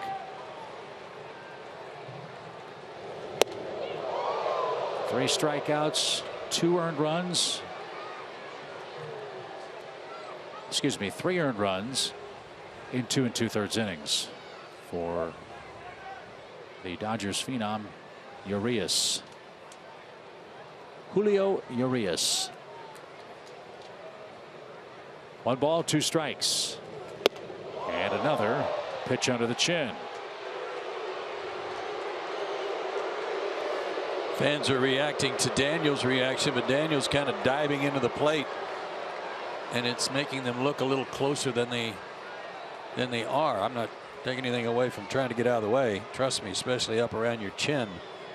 A part of that is Daniel trying to guard the plate. 2 balls, 2 strikes. And out of play. I mean, look how into this game the fans are. Even they're wearing the eye black. Yeah. Love it. Yeah, the Braves fans are loyal. They're trying to do anything they can to help. They want to see a W tonight.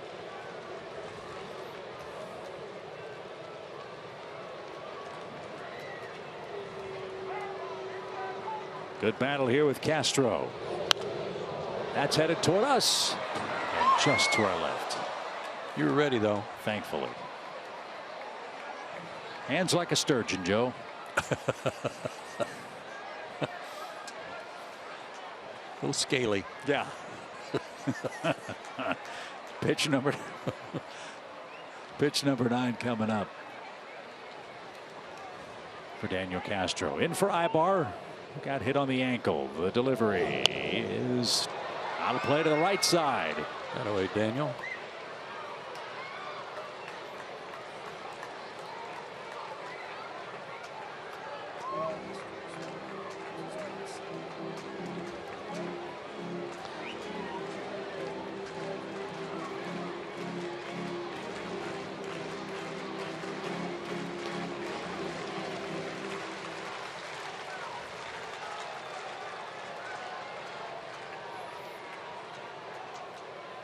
2 runs on 4 hits so far for the Braves. Markakis and Francoeur in scoring position. And this one's popped up. Will it stay in play? No, it won't. Daniels just reeling him in.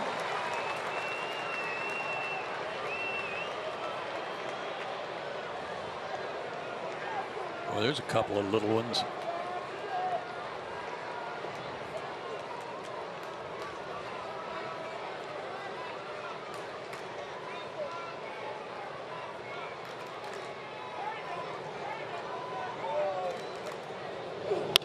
Swing and a fly ball hit toward left center field, but that's going to be caught by Gillespie. What a battle by Daniel Castro.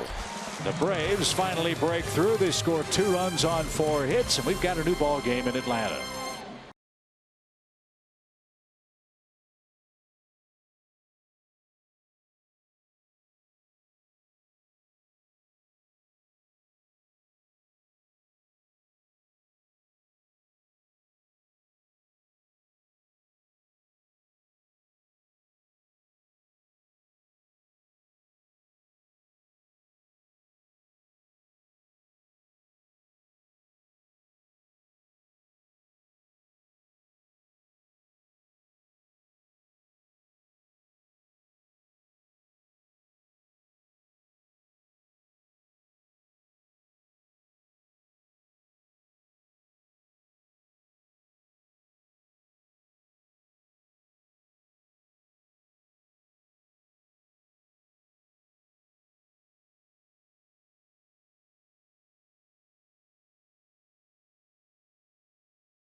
Time for your Xfinity game break. We will head to Wrigley. The Cubs are hosting. The Phillies will start you out in the 4th inning. A familiar face there. That is former Brave David Ross with a 3-run shot to make it 5-1. And guys, that was actually his 100th career home run. Now we'll head to the 5th. Chris Bryant with the solo shot to extend the lead to 6-1.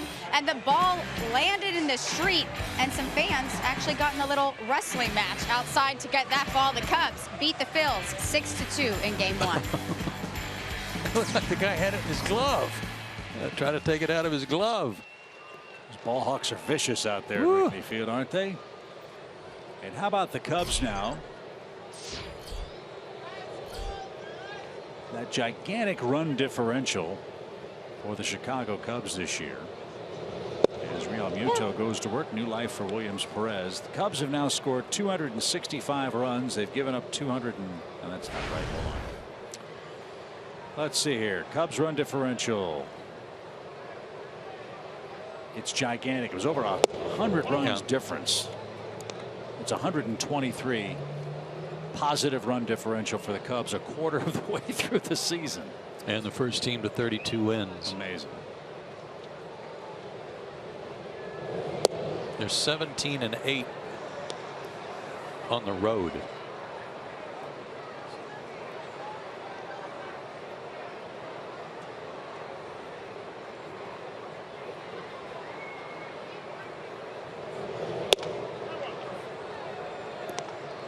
Well, they're good. I mean, there's no mistaking. Yeah. We've got Arrieta at the top. Hendricks has pitched great. Bullpen's been good. They have nice deep offensive rotation. They haven't missed Kyle Schwarber at all, with all due respect to him. And the Cubs have a nice healthy lead in the National League Central. At the moment, 5 games over the Pirates. As this one's rolled toward third. D'Arnaud charges, and look at that strong and accurate throw.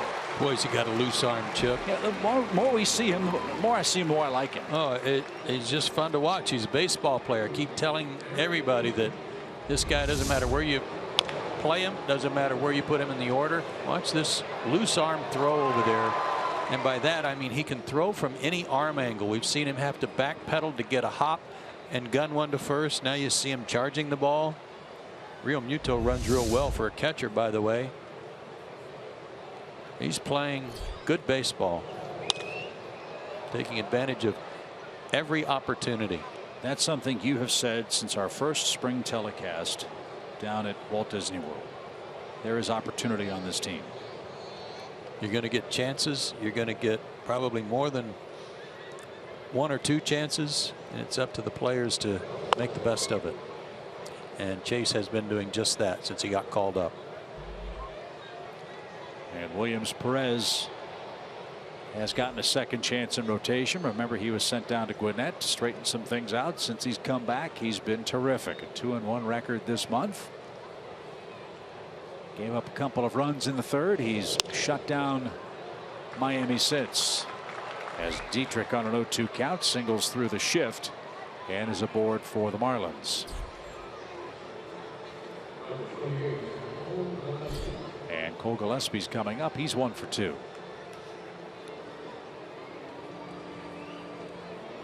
So that hit by Dietrich ends a streak of 7 straight Marlins retired by Williams Perez.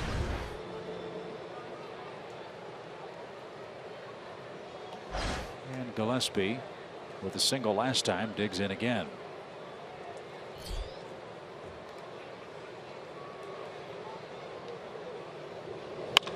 Sharply hit to second. Beckham backed up. Castro glides across the bag, and that retires the side.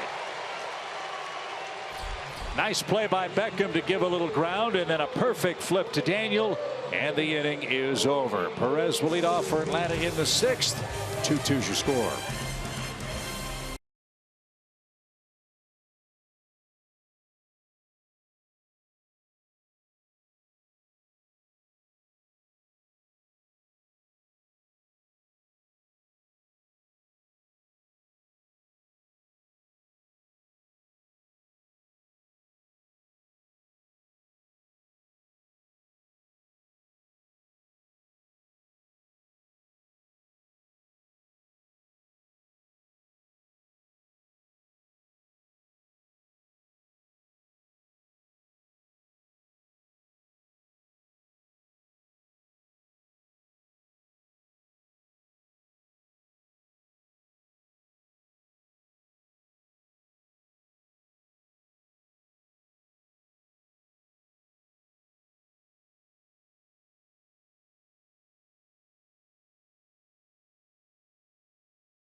The bottom of the 6th inning. Hope you'll join us for movie night at Turner Field Saturday, June 11th, and watch the Braves and Cubs at 4 o'clock. Check out what movie we'll be playing at braves.com/movie. It'll be a perfect ending to an exciting afternoon at the ballpark. Magnificent 7. That'd be great. You know what we could do? We could bring back something that was very successful on the Superstation back in the TBS days. As Malik Smith goes to work. I was doing a game with my dad one night, and Dad, as he used to ask him, Glenn, what's the movie after the game? And it was Stephen King's masterful thriller Cat's Eye. So we decided that it'd be a great idea if the fans wrote a synopsis and a movie summary for the presentation. So maybe we could have the fans who stay for the movie write an essay and send it into our producer Brian Woodrum, and we pick a winner and maybe get him tickets to a game or something. What do you think? Bouncing ball by Malix, and it's a leadoff single in the 6th. I don't know if you could tell, Chip, but your microphone just got cut off. So, well, I can tell you there's another producer who's glad I didn't bring that up last night. So a good start for Atlanta in a tie game. Malix Smith batting for Perez. And he's hitting for Perez. So let's see if the Braves can manufacture a run for Williams and give him a lead as he departs.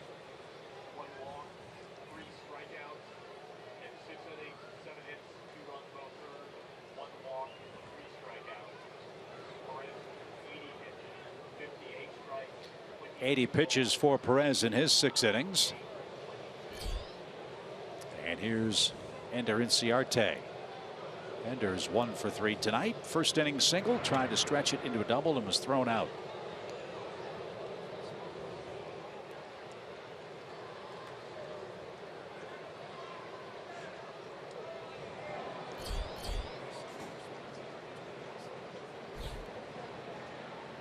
Bud Norris is the man up in the Braves bullpen.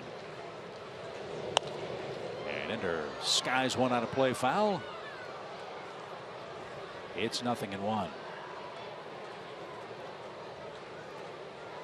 So Magnificent Seven, is that your all-time fave? Is that your best? That's the best Western ever made. But I mean, is it your best movie period? Is that your favorite? No, it's just that genre. Yeah.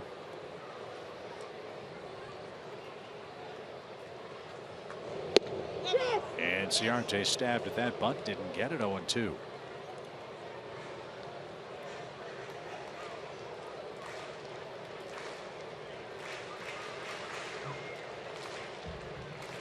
Braves finally snapped their long hitless streak with runners in scoring position tonight. 2 runs in their last inning, tie it up.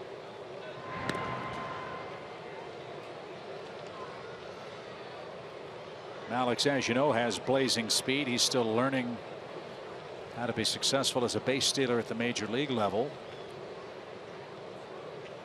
He's been caught more times than he's been successful. And he had a real frustrating caught stealing. I think his last one, he had the bag stolen, but he popped up, came off the bag, and was tagged out. Right. So that real hard, aggressive slide into second base is something he said he's got to try to minimize and improve upon. Real Muto at 36%. That's hit to left. Gillespie's got it measured up, and there's out number 1. Malix is back at first.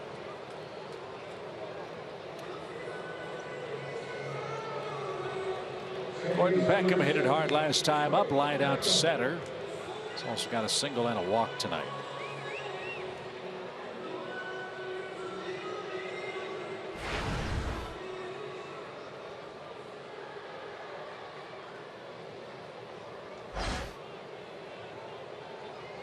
Little hit and run, maybe.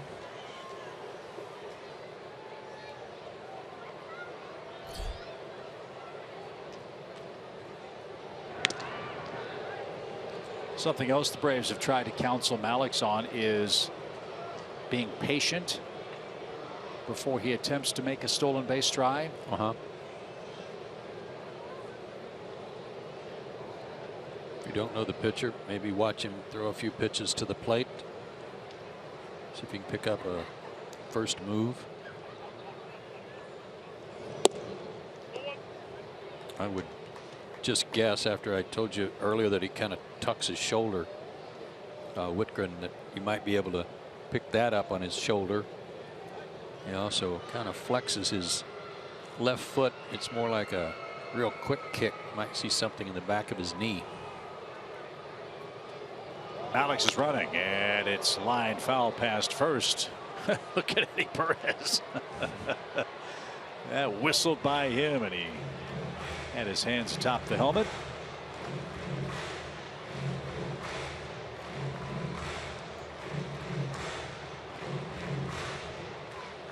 One ball, one strike.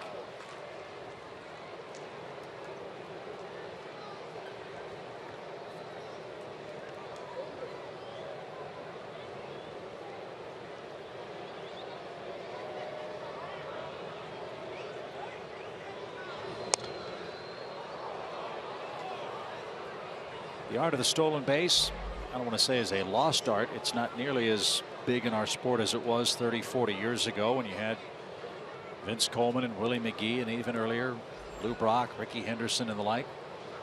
I would imagine it's really, really difficult for a player like Malik Smith to come to the big leagues and try to run against guys that maybe he's seen a time or two in the minor leagues, or in most cases has never seen at AAA or the major league level, to try to find those cues that'll give him a chance to be successful. As this one's hit high in the air toward left, Gillespie shy of the track has it. Beckham hit it hard again. 2 deep flyouts, and now 2 are out. But the fast runners and the good base stealers, I would assume, Joe, too, it doesn't take them long to pick out those things that are triggers for them. You've seen this man pitch for an inning plus, and you already noticed 2 things that might be keys. That would be the first place I would look, I think, after watching his delivery. But you can watch video these days about how a guy pitches people. You can also watch him out of the stretch, and that's something that will come over time for Malik's too.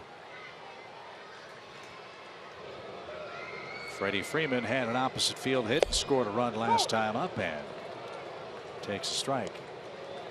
That particular pitch, it looked like it was almost like a slide step quick pitch from Whitgren, but he was already kind of leaning to home plate by the time he picked his foot up. If you see a guy doing that, you can take off too.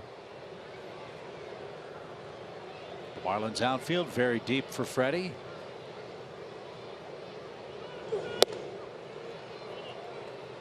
And high, 1-1.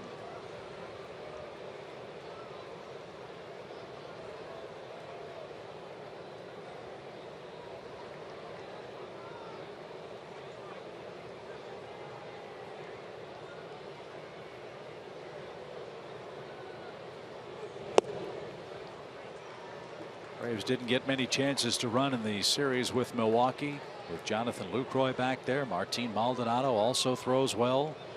Now they've got Real Muto, who, as Joe said, is in the 30% range at catching base stealers. Dietrich in the outfield grass at second, awaits a 2-1 pitch for Freddie Freeman. And he pops it up.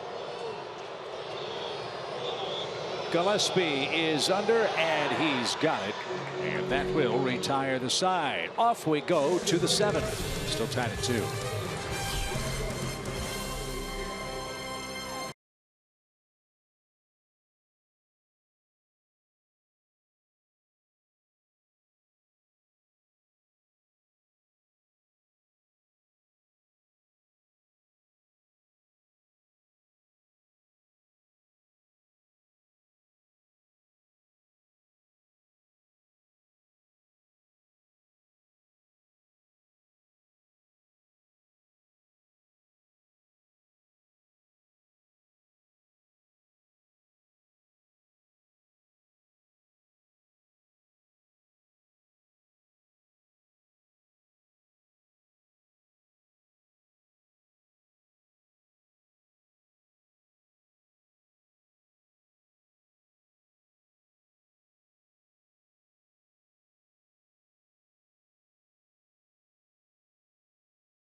Schuerholz and Andrew Jones into the Braves Hall of Fame at a luncheon on Friday, August 19th.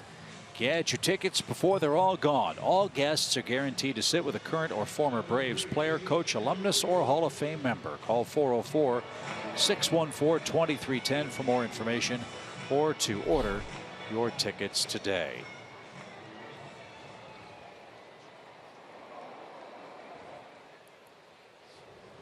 But Norris's last 2 outings against Milwaukee, an inning and a third total, 3 hits, 2 runs, 2 walks, 2 strikeouts. One of those resulted in a loss.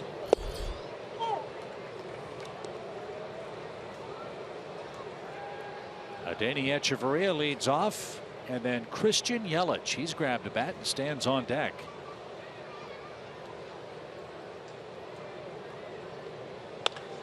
And a laser beam hit to the right side and out of play.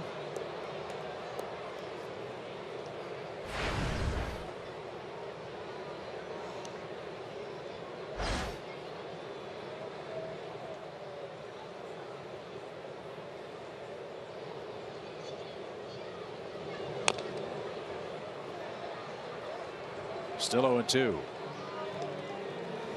Echeverria is one of those guys that when they first got him from Toronto and he's playing in the big leagues, he's kind of slender, slightly built.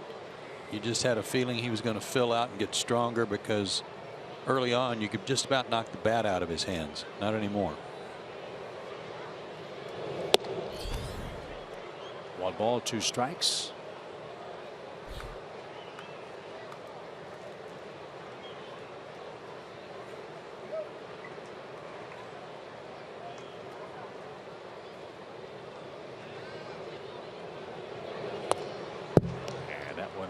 All the way to the backstop, evens up the count. What do you think of young shortstops in our league now that Andrelton Simmons is an angel? This guy's got to be at or near the top of the list defensively. We'll see another great one in Brandon Crawford when the Giants come to town beginning next week.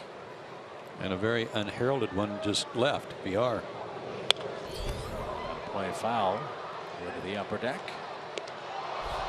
We haven't seen a kid's story out of Colorado, who's hitting a ton of home runs. You know all about Freddie Galvis with the Phillies and Ledmus Diaz of the Cardinals.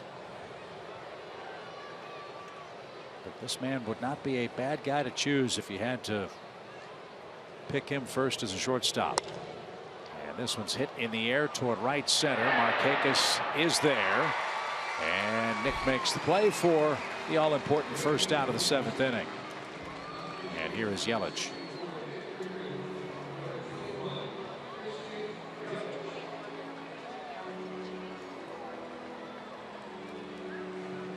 Yelich, another really talented player.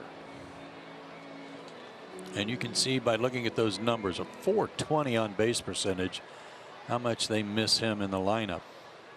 I know they're scoring a ton of runs. They'd be scoring a ton and a half if he were healthy and playing. This is his first game action since May 20th. Back spasms, and I know you mentioned that last night or the night before. For a young player with back issues, boy, that's a big yellow flag, isn't it? Yeah, he missed time last year with back problems. And I may be way off on this. I can't. It seems to me it all started with a play in the outfield. Maybe he crashed into the wall, something like that, that kind of started all that. He can flat out hit. And he qualifies as a Braves killer. Last 13 games against Atlanta. 13 games. He has 23 hits, 8 doubles, a triple, and 6 RBIs. Wow.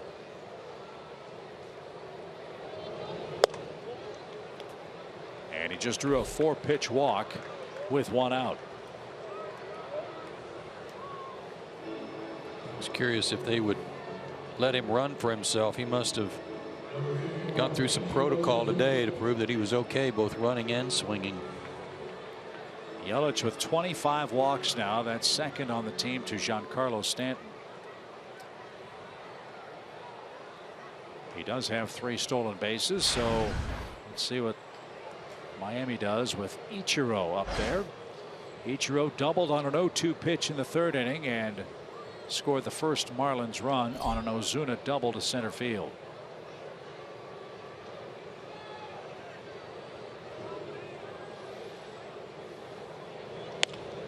And a little looper foul.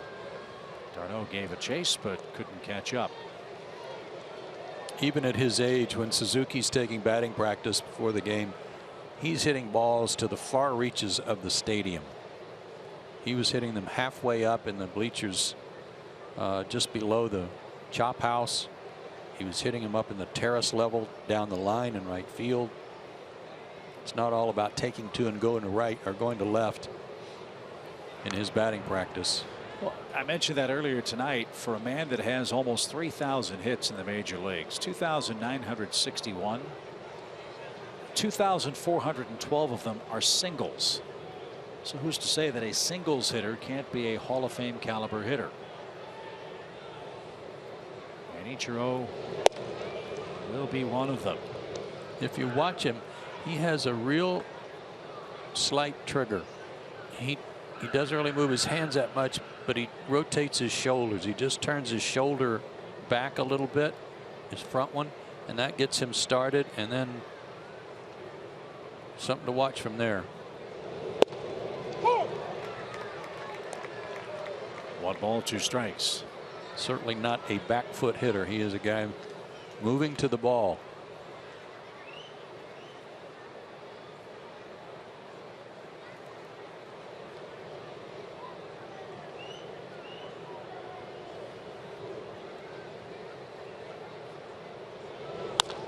Fly ball right, but right at Markakis, who backpedals. Ichiro's retired, 2 out.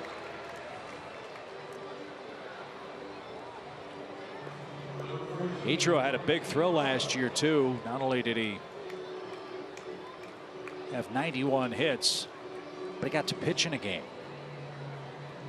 On October 4th against the Phillies, he finally got to pitch in the major leagues. Might still be icing his arm. Well, he's always had a good arm. And a great outfielder.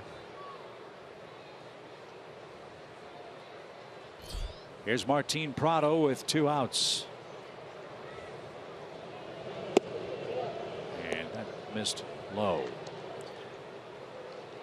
Prado came in hitting .339. That's where he stands now. 4th best batting average in the National League. Almost impossible to strike him out. Martinez struck out just 16 times all year long. He's the toughest man to strike out in the National League. And his average is actually down a little bit because he had gone through a 6 for 31 stretch, and it was 6 for 32 before his single in the 3rd inning.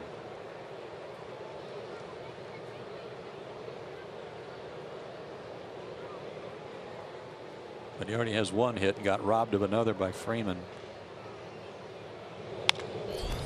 Popped up, and Prado just drops the bat, drops his head too in frustration as Norris gets him to fly out to right, and a 1-out walk is left stranded as we head to the stretch in Atlanta.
Center, Osuna back. It's off the wall. It's a 2-1 game.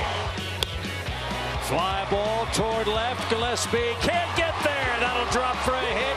Francoeur ties it up with a 1-out single. So time for our Toyota key plays. You just saw them a moment ago.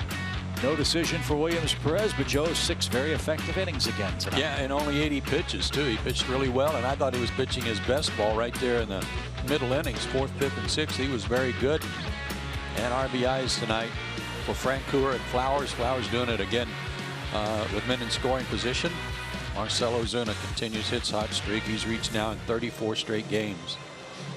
So new pitcher out there for Miami. 3rd of the night. It's Kyle Barraclough. This is his 21st. Dunkin' Donuts' favorite pitcher. 21st game. 29 strikeouts in 16 2/3 innings. And he can bring it. 95 to 97 or 8 with a slider. He's got a changeup too, but if you're throwing 95, 97, who cares? Yeah. Got him from the Cardinals for Steve Cishek on July 24th last season. And the first to Tyler Flowers is popped out of play. And Tyler's down a strike. Barraclough has faced the Braves 6 times, 5 scoreless innings.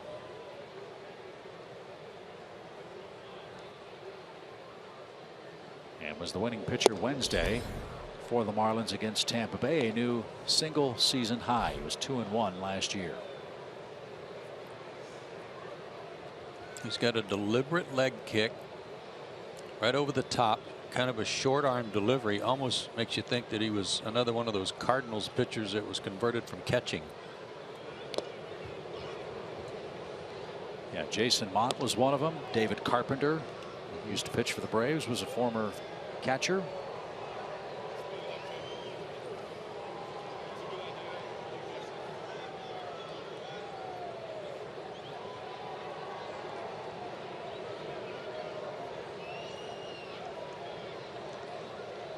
One ball, 2 strikes. And a beautiful breaking ball. Flowers was frozen. Barraclough gets his first man. Flowers objects. He's the first out. Might have thought it broke around the plate. Might have had an argument.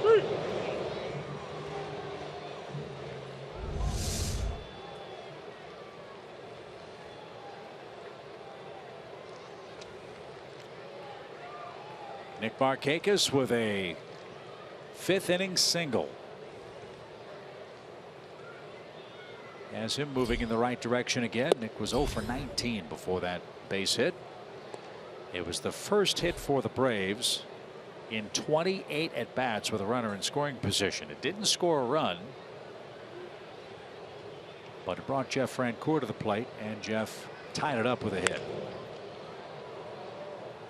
So that's where we stand. 2-2, 2 runs on 9 hits for Atlanta. The Braves have left 10 on base. Miami with 2 runs, 7 hits. They've stranded 6. It's been an errorless game to this point. But as you alluded to earlier, Chip, 10 men left on base. More and more opportunities.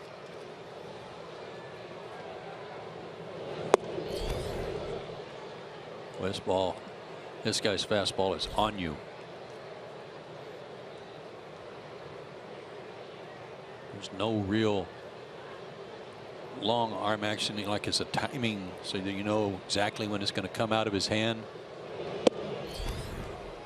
It is short and snappy.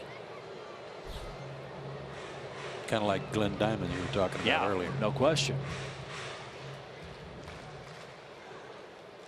Marlins pen, 8 wins, 7 losses. They have 6 blown saves this year, averaging slightly less than a strikeout per inning pitched. And a 1-out walk to Markakis. Nick's aboard for a second time. And Jeff Francoeur, with a 2-for-3 night, is going to dig in. Jeff's not just hitting the lefties lately either. He's getting good cuts against lefties and righties. Yeah, his splits still don't look real good. Right-handers, I think he's still hitting about $190. But that's deceiving because he's been getting a lot of hits, especially to right field off right-handed hitters. You're right.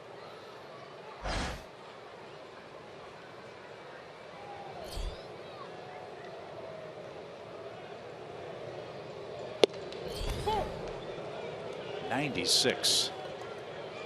Well, I hope he throws Jeff 2 more of those. See if Jeff can catch up to one of them. And even if he's late, he's got a huge hole on the right side to play with Bohr holding Markakis at first base.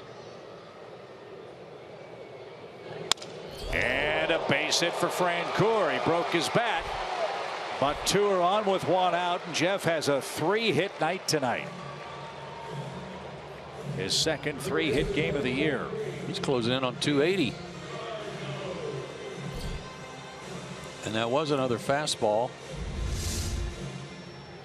This one out away from him, hit it off the end of the bat, but found some pasture.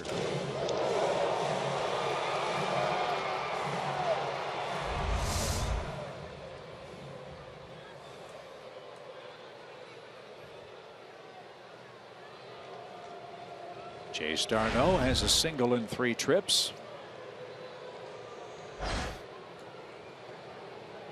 Let's see if he can be a 7th inning hero for Atlanta and give the Braves their first lead of the night. Ball 1.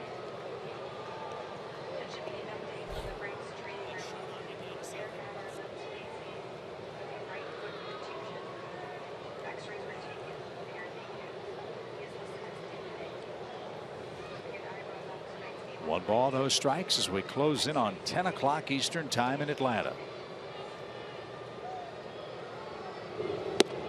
And upstairs.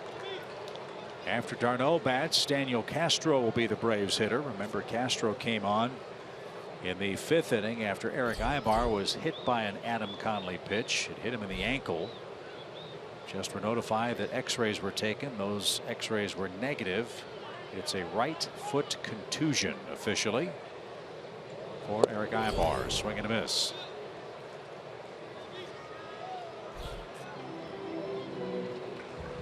I mean, it was flush.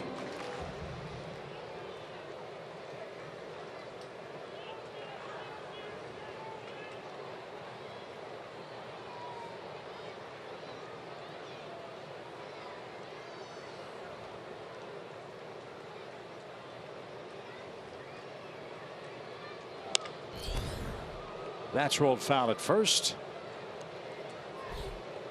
And it's a 2-2 count. Cardinals beat Washington 6-2. Tonight, Cubs beat the Phillies 6-2. Mets 5, Dodgers 1. That game to the 9th in New York. Well, they had a gully washer in Chicago too in the middle of that Did game. they? I think like the 7th inning. Ground crew was fortunate to get the tarp down.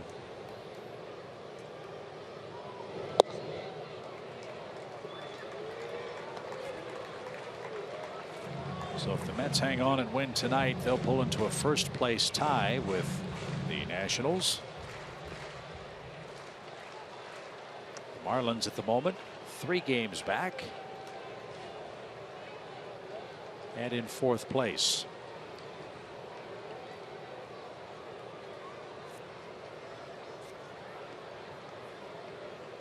Gillespie, Ozuna in left and center, very deep. Ichiro is not in right. And the payoff pitch is fouled away.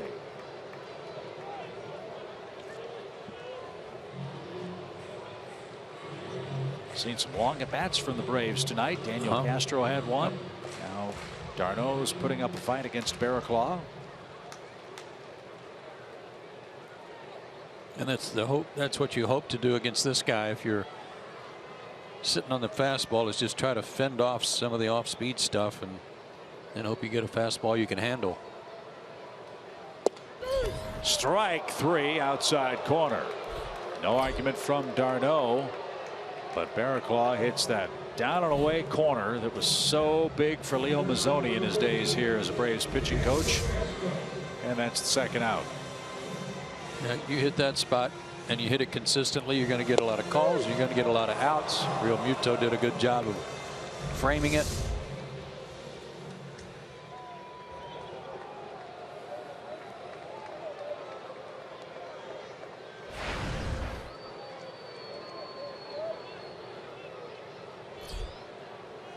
So it's up to Castro to keep the inning alive.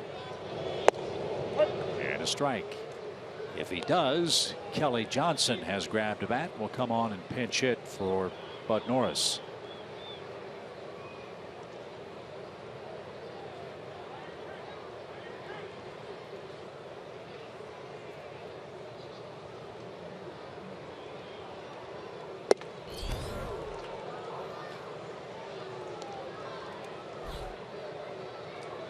Daniel fought hard his first at bat. As you said, Chip, hit the ball pretty hard, but hit it straight out to left. He earned a hit this at bat.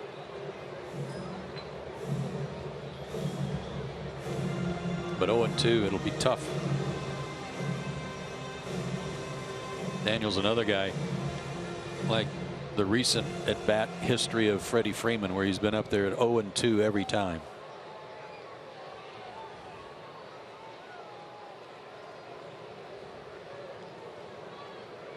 The pitch just missed inside. Must have been low. 1-2 now.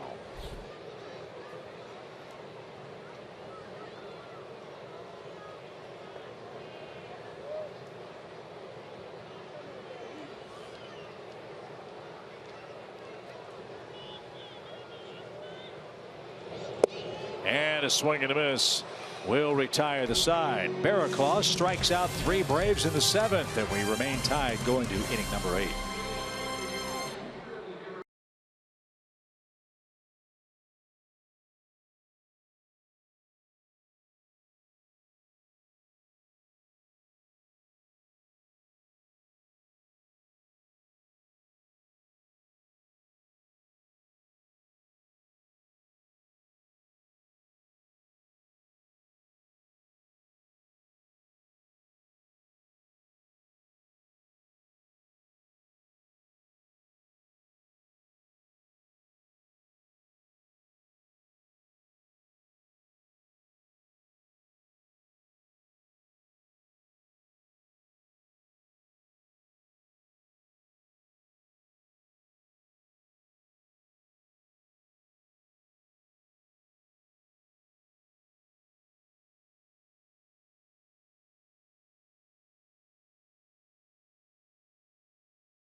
Greater coverage of baseball minor league update. No starter up here for tomorrow announced, but Aaron Blair is definitely a possibility. He threw 3 innings in Gwinnett with 1 run in his only outing there. And then Dansby Swanson 0 for tonight, but he is still trying to extend that hitting streak to 13 games. And then outfielder Braxton Daviston 4 for 7 with 3 runs and 3 RBI in the last 2 games.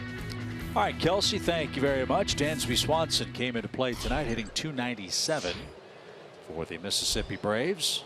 Dustin Peterson, as Ozuna bounces one through the middle for a leadoff single. Dustin Peterson leads the Braves with 5 homers and 26 RBIs. Keep an eye on him. Sean Newcomb, Chris Ellis, team leaders in strikeouts and starters ERAs respectively for the AA club. And that's going to be the end of the line for Bud Norris, who gives up a leadoff hit to Ozuna, and Justin Bour, the left-hand slugger, coming up for Miami. Norris allows a second base runner. The man at first belongs to him as we continue on in the top of the 8th in Atlanta, tied at 2.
SunTrust Park will soon offer the best entertainment experience in Atlanta. With great dining options and boutique shops on site, going to a Braves game will never be the same. Be a part of the excitement and get your tickets today at braves.com/SunTrust Park. I can promise you that next year Joe and I will be frequent visitors to the Wahlburgers at the Battery. You know it.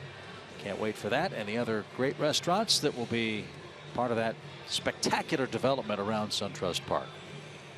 Might see us around the brew pub after the game. Almost a certain. Automatic. Yeah. as Ian Kroll goes to work in his 11th game. He worked last night, got ambushed by Jonathan VR for a home run. Comes in tonight to face a left-hander.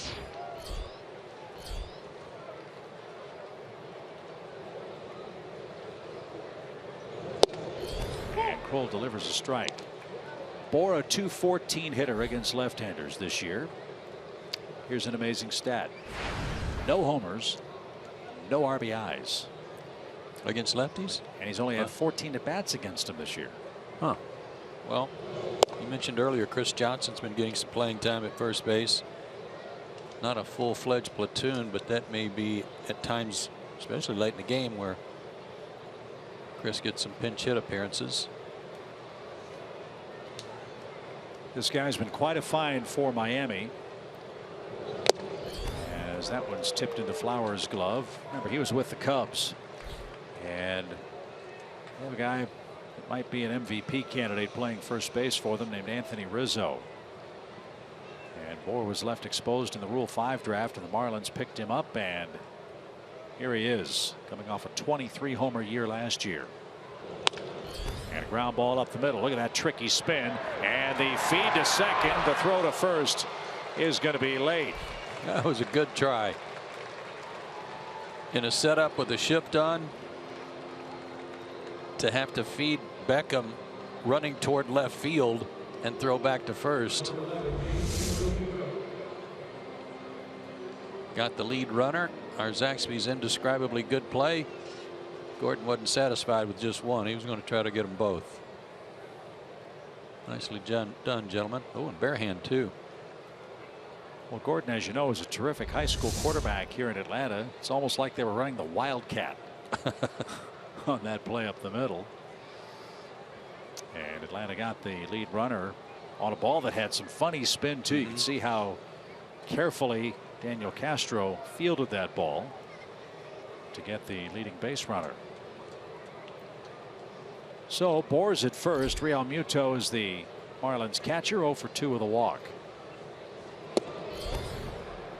And he takes downstairs, 1 ball, no strikes.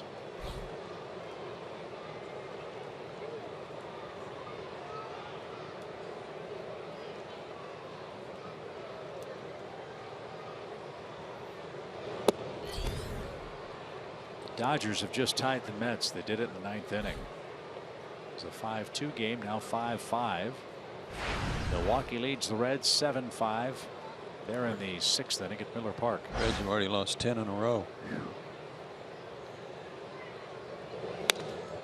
Secret to the Reds, getting their bullpen. And that's meant with no disrespect. They have had horrible pitching injury problems. And their Cincinnati Louisville shuttle, I mean, they may have free frequent flyer miles for the next 10 years. All the guys that they've been sending up and down there. Yeah. Braves and Twins have only won 12 games. Reds have only won 15. And that's out of play. 2 balls, 2 strikes. I was looking at the standings too and saw a note. This kind of surprised me too. But he's talking about the Cubs. Great start. Best team destined for the World Series, right? Did you know the Phillies only had 5 fewer wins than the Cubs coming into play today? Only 5 games, 5 wins separated the Chicago Cubs and the Phillies. Tommy Glavine said that last night. He said, every time I look at the standings, you know, after a day or two of not paying attention, I realize the Phillies are still there. They got beat today in Chicago. As that one's taken down low for a full count for Real Muto.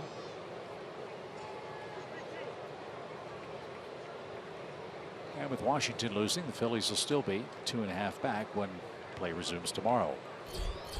Derek Dietrich's on deck. 1 on, 1 out. Game tied 2-2. It's a battle of the bullpens the rest of the way tonight. And the Marlins catcher stays alive.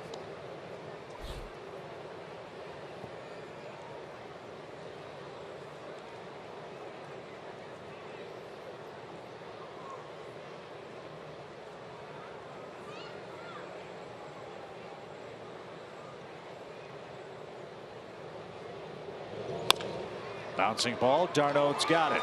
Second base one. Quick turn. Not in time. 2 long throws. But Darno and Beckham did great work to give that double play chance its best chance. And only the speed of the Miami catcher keeps the inning alive. Little air under that first bounce. Slowed things down. Great stretch by Freddie. That high chopper allowed Dietrich a little time down the line. Excuse me, Real Muto.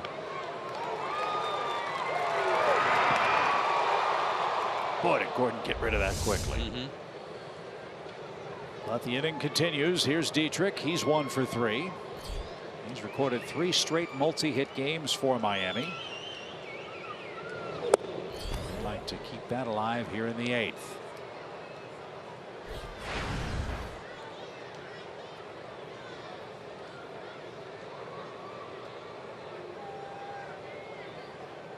Nine, 1 and 2 will be up for Atlanta when we get to the 8th. The only question is, what will the score be? Right now it's 2-2.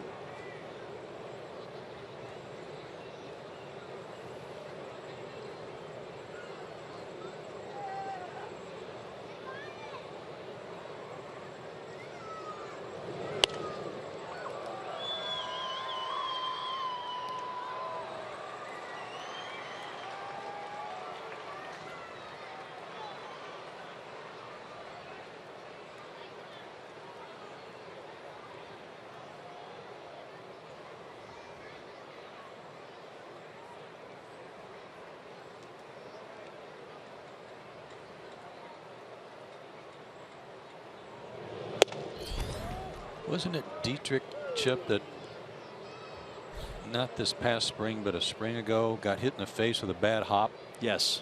And it really took him a while to kind of get back into it defensively. Yeah, that was the knock. Good hit and somewhat skittish with the glove at second. And they've got the man picked off with a good throw. Freeman corralled it and made a 360 peg to Castro, who handled that sinker right at the bag. And Real Muto was picked off. Nice play. We go to the home 8th. 2-2 game.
Time for our cricket something to smile about. We've seen some excellent Braves defense in game one. Boy, some good hands there from Freddie Freeman. Nice play here, charging the ball, and a good throw by Chase Garneau. Nice double play turn here. Beckham to Castro. And just now the pickoff. And so we head to the bottom of the 8th inning, and it's going to be David Phelps coming on to pitch for the Marlins. The Braves beat him on April 15th. He was the loser in a 6-3 Atlanta victory. And Joe, the Marlins have a very unique relief circumstance for Don Mattingly. No left-handers in their bullpen. Yeah, that's pretty odd, huh? Especially in this division. But a 1.33 ERA for Phelps. He's only given up 4 earned runs in 27 innings.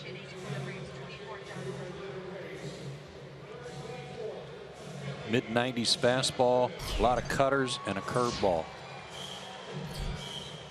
And Phelps has to face a couple of left-handed batters back-to-back. Kelly Johnson will come on and pinch hit first for Ian Kroll, who worked a scoreless inning. First pitch popped up. Echeverria drifts out and is called off by Gillespie, and the ball drops, and Kelly ends up at second base. Finally a break. Echeverria peeled off, and Gillespie didn't make the catch. What in the world happened? Well, Gillespie wasn't even in the neighborhood. He was just watching Echeverria. Sure glad Kelly didn't stand at home plate and pout. He was running all the way.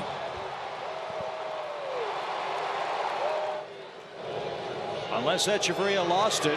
He must have. I thought Gillespie was calling for the ball because it looked like it was his play, but maybe he didn't.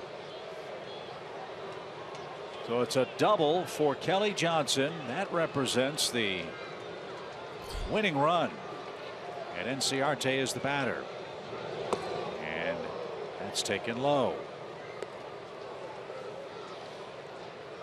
Braves just haven't been getting any kind of breaks that way.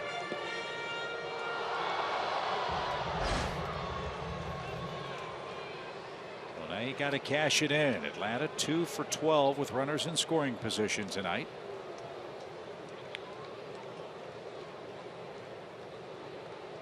Those 2 hits came in the 5th inning when Atlanta scored both runs.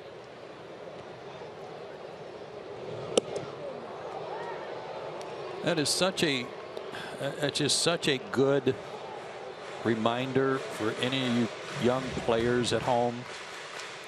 It's the play ball weekend. Baseball, softball, doesn't matter.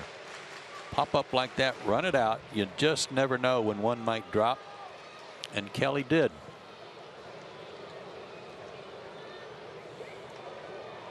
And it's a huge difference him standing on second right here instead of first. And after Phelps threw 2 in the dirt, the Marlins are going to intentionally walk Ender Inciarte and go with the righty-righty matchup with Gordon Beckham and trying to get a double play ball.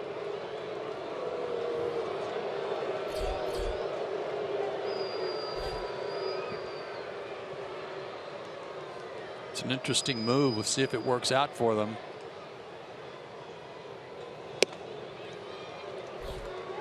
And we'll see if Beckham is bunting. And if he was successful, then they would probably walk Freddie and work to Flowers or a pinch hitter.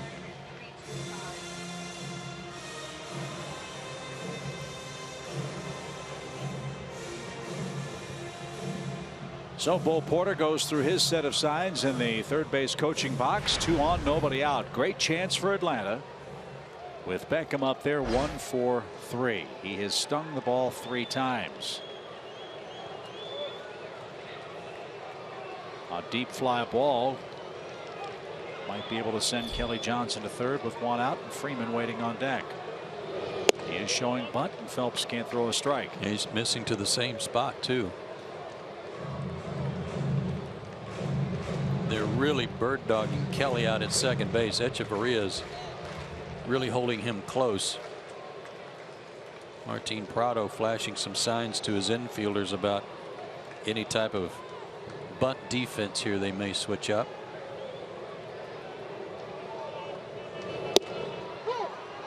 Got the call that time.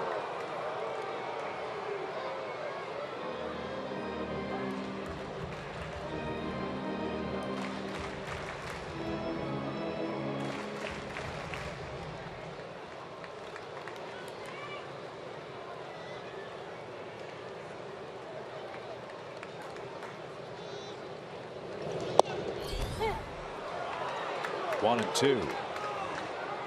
Phelps, you might recall, a former Yankee, came to the Marlins in the trade that sent Nathan Eovaldi to the Yankees. Last year Phelps was 4-8 and started 19 games.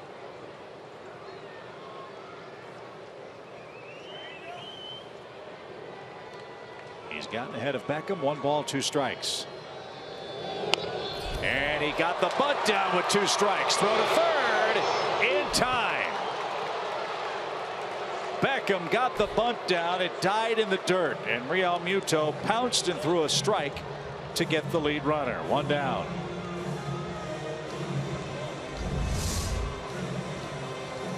Real Muto's kind of a new age catcher, like Lucroy. And they're like infielders with gear on, and he pounced on that. You're right, the dirt kind of just killed that bunt. Gordon got it down with 2 strikes, but not far enough away from home plate.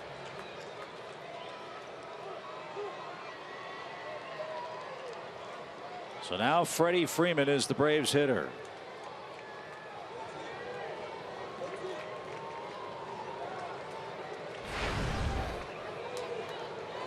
Still got fast runners on the bases. Inciarte's at second now. Something else too, Chip. Them holding Kelly close at second was a huge difference in that play. Great catch. And they're doing the same thing with Inciarte as Freeman digs in. And Phelps wants to make sure he and his catcher are on the same page. Suzuki in right, still with a good arm. Ozuna in center has a very strong arm, but sometimes it's a little off the mark, a little wild. And I don't have a report for you on Gillespie.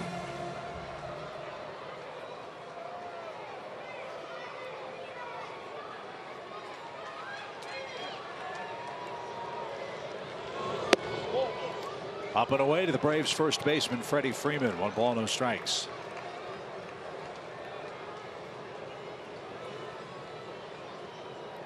Braves broke out with some good hitting in the 5th inning to tie it up.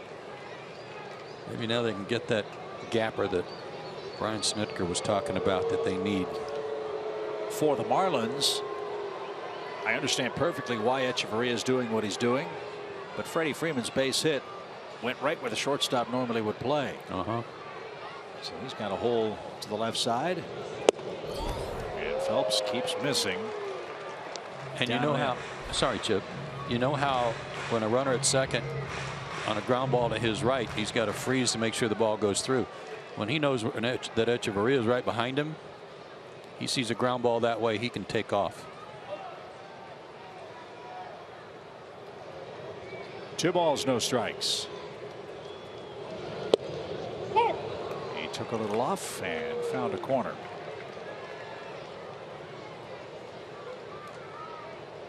Miami led 2-0 after 3. The Braves tied it 2-2 after 5.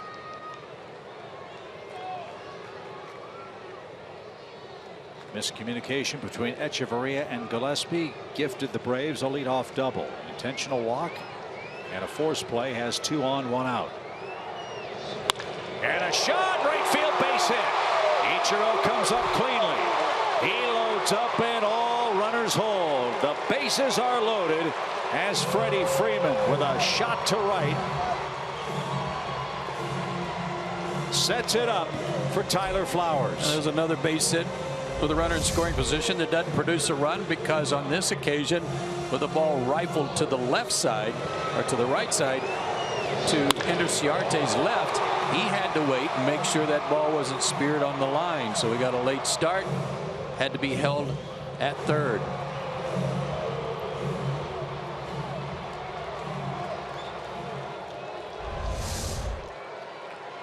So let's see if Flowers can elevate and bring home Inciarte.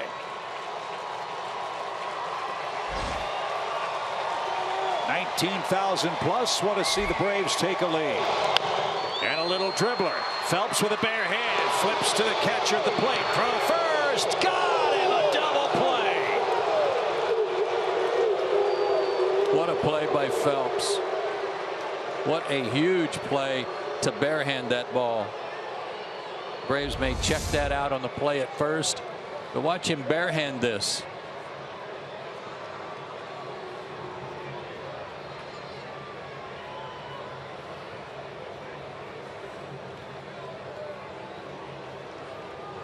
If his foot was on the bag, even though it was hidden from us there a little bit, it looked like he was safe.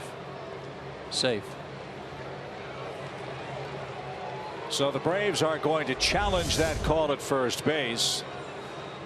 Inciarte will be forced at the plate on a remarkable play by Phelps with a bare hand.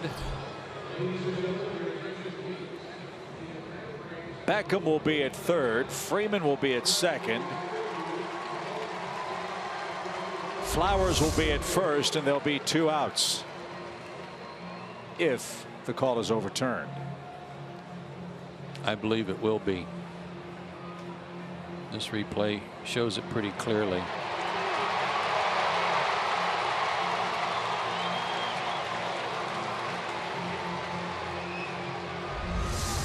Interesting watching Bohr there. He's standing with his left foot on the bag, but he's not striding, he's not stretching to home plate to try to get that throw a little sooner. He's just more or less flat-footed and square to the line.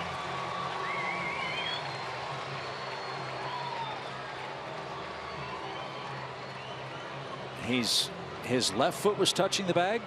Yeah.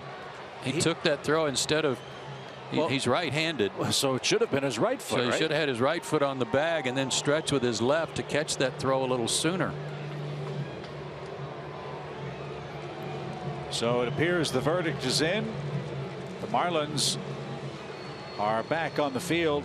Phelps is back on top of the mound. I think he knows that the inning is going to continue.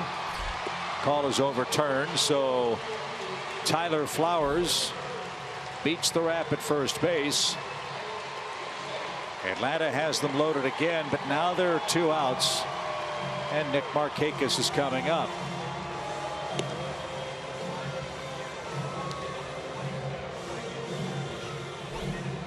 So Phelps has no place to put Markakis. He's missed consistently toward the back foot of the left-hand hitters this entire inning.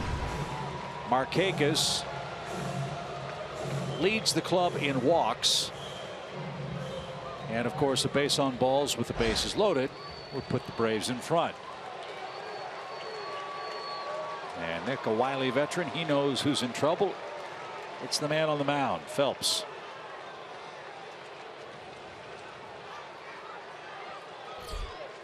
Get a good pitch. Make him throw you a good pitch to hit. He did. Strike 1.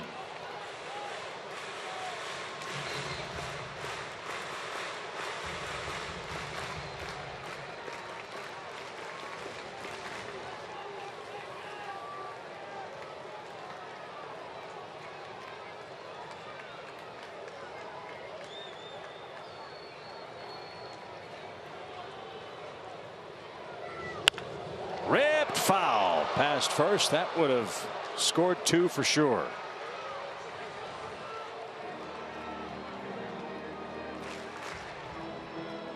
So a swing and a miss, and a foul pulled past first by Markakis. It's now 0-2.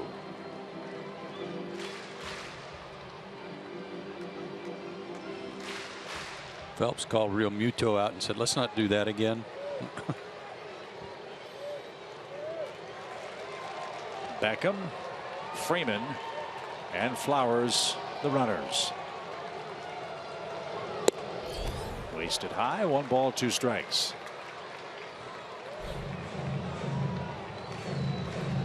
Fastball's his best pitch.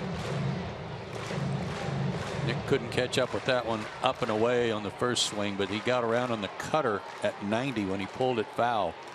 So I would be real shocked if they try to throw another cutter in there.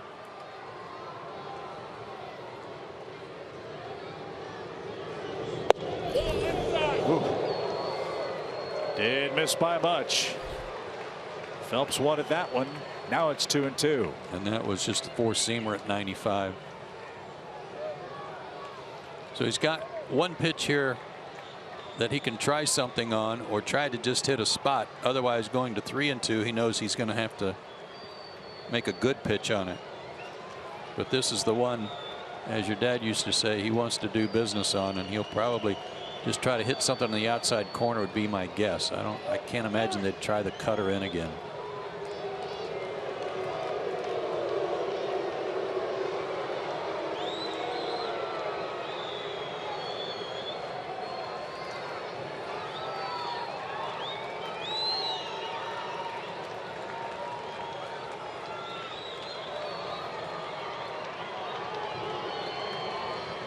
Phelps ready. Here it comes. Line drive to third. It's off Prado's glove. 1 run scores. Here comes Freddie to score. And the Braves break through. It's 4-2.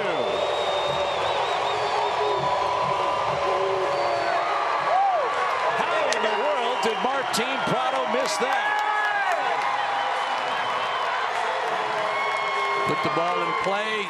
Good things can happen. Fastball, middle of the plate, fought it off. I don't know if that ball was knuckling or not, but it looked like a play Martin would routinely make.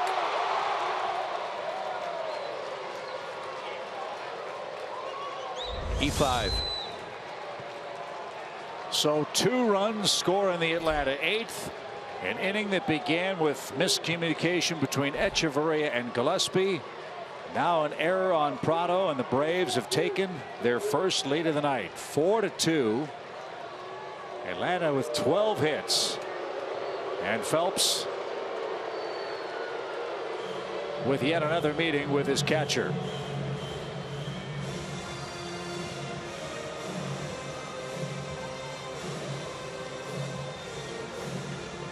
That will keep Martin up tonight, not changing diapers. Yeah.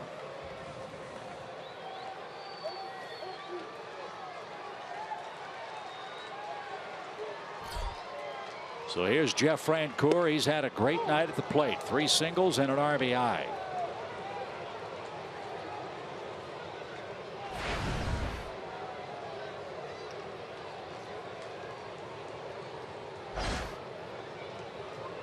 No balls, 1 strike.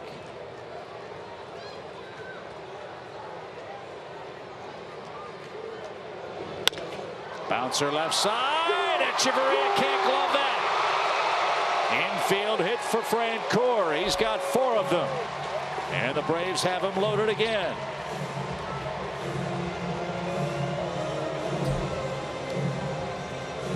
Anybody but Tyler Flowers running. I think Bo Porter probably sends him.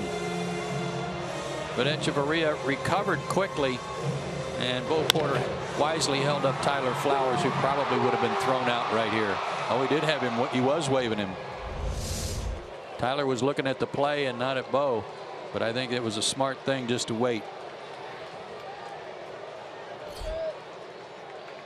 So Jeff Francoeur with his 12th career 4-hit game keeps it alive for Chase Darno, who's the 8th man to bat in the 8th.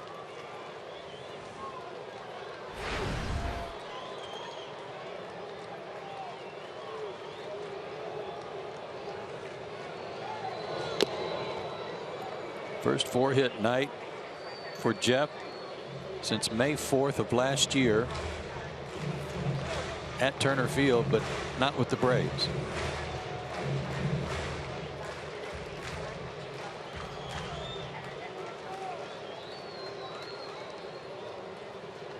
One ball, one strike for Chase Darno.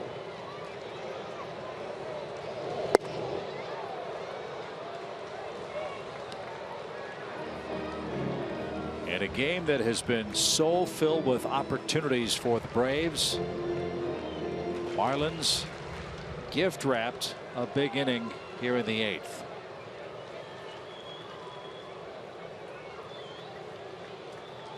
And Brian Snitker looking on, now enjoying a 4-2 lead, and that almost hit it. Well, remember the other things that have happened in this inning that were pretty good defensively. The play by Real Muto on the bunt by Beckham. They get the lead runner. The tapper out in front of the mound that Phelps made such a good play on and had to go to review to see if it was going to end the inning, and it didn't. They made a couple of really great plays. If they convert that double play, we're still tied. Right. It's over. The inning's over. It's a 2-2 game.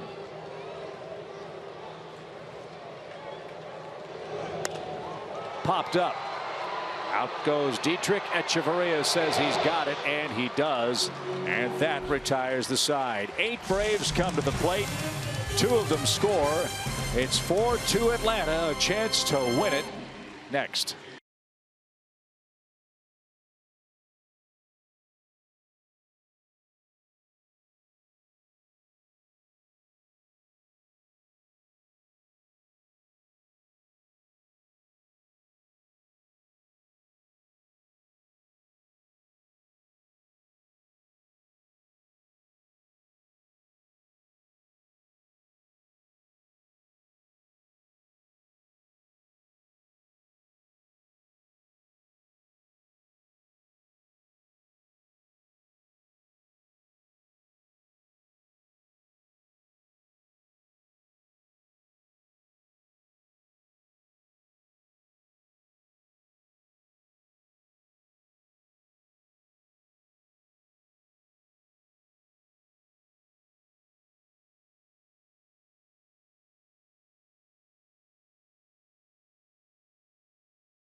Trust moments that matter. Some crazy defensive happenings for the Marlins a few moments ago. Looked like an easy pop-up for either one of these 2 defensive players for the Marlins. And they let it drop for a double. Come back to the mound. Good play here by the pitcher. Looked like they got a double play, but upon further review, Tyler Flowers' hustle. He's safe and extends the inning. And then with them loaded, a line drive that should have been caught by Martin Prado off his gloves. Off his glove, and the Braves get 2 runs and lead it 4-2.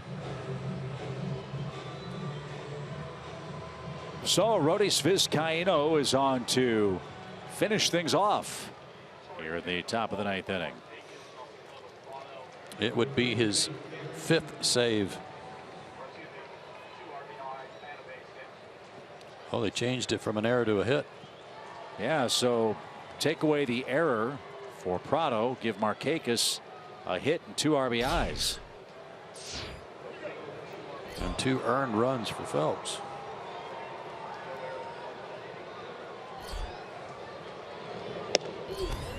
So Vizcaíno will face Dietrich, Gillespie, and Echeverria for Miami. Atlanta trying for its 3rd home win. And that's outside, ball 2. And trying to go 4-0 against Miami. Braves swept them April 15th, 16th, and 17th down at Marlins Park. 2-0 pitch. Right there, 2 balls and a strike.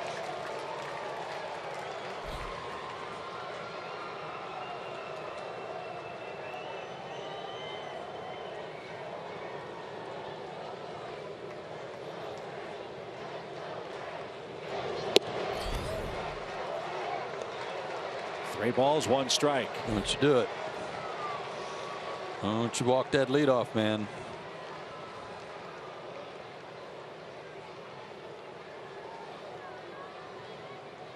Again, no Giancarlo Stanton. It's a side problem, but he's still active. Don't know if he could swing a bat tonight. We are getting down to the pitcher's spot for the Marlins. That spot's due 4th. Braves hoping Vizcaino doesn't get there. 3 balls, 2 strikes to Dietrich.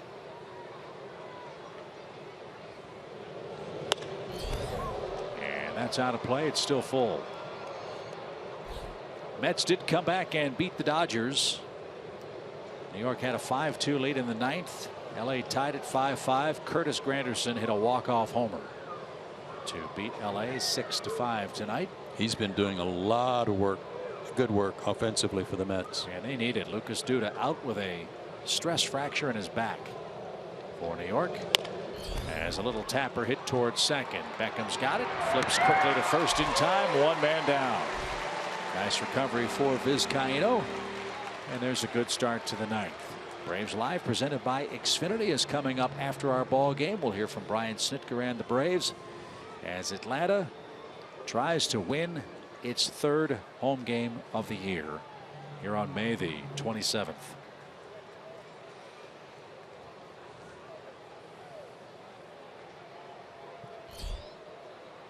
Always important to get that leadoff man.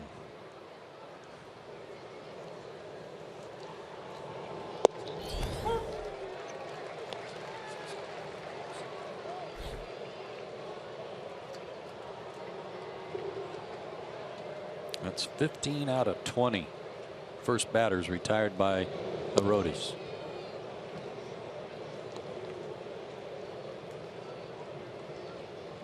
This is Arodis's 11th game at home. This could be his first home save. 1 ball, 1 strike. And if he gets that pitch over with the 97-mile-an-hour heat, he's going to rack up a lot of them.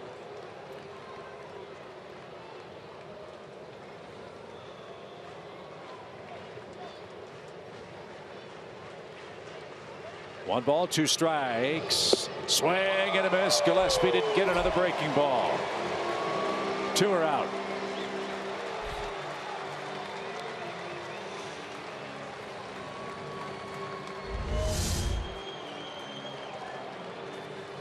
Boy, threw that in a perfect spot. Threw it right at the center of the plate and then had it break off the outside. Looked like it was going to be a good pitch to hit.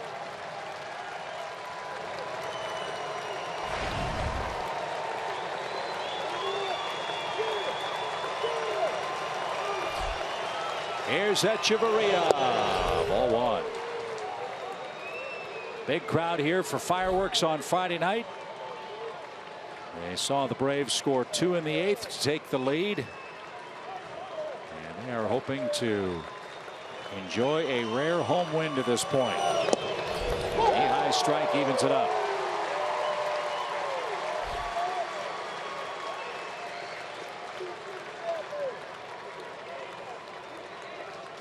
Kroll, Phelps, and Vizcaino would be the pitchers of record.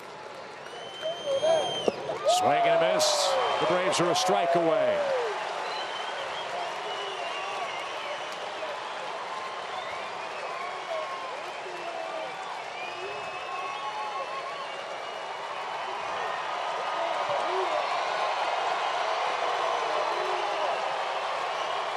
One ball, 2 strikes.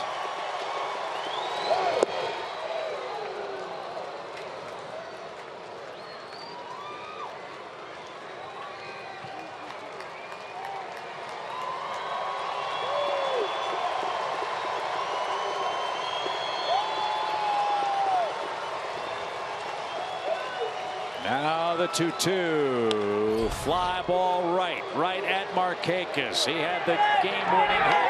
He puts the squeeze on home win number 3 as the Braves beat the Marlins by a final score of 4-2. It wasn't easy.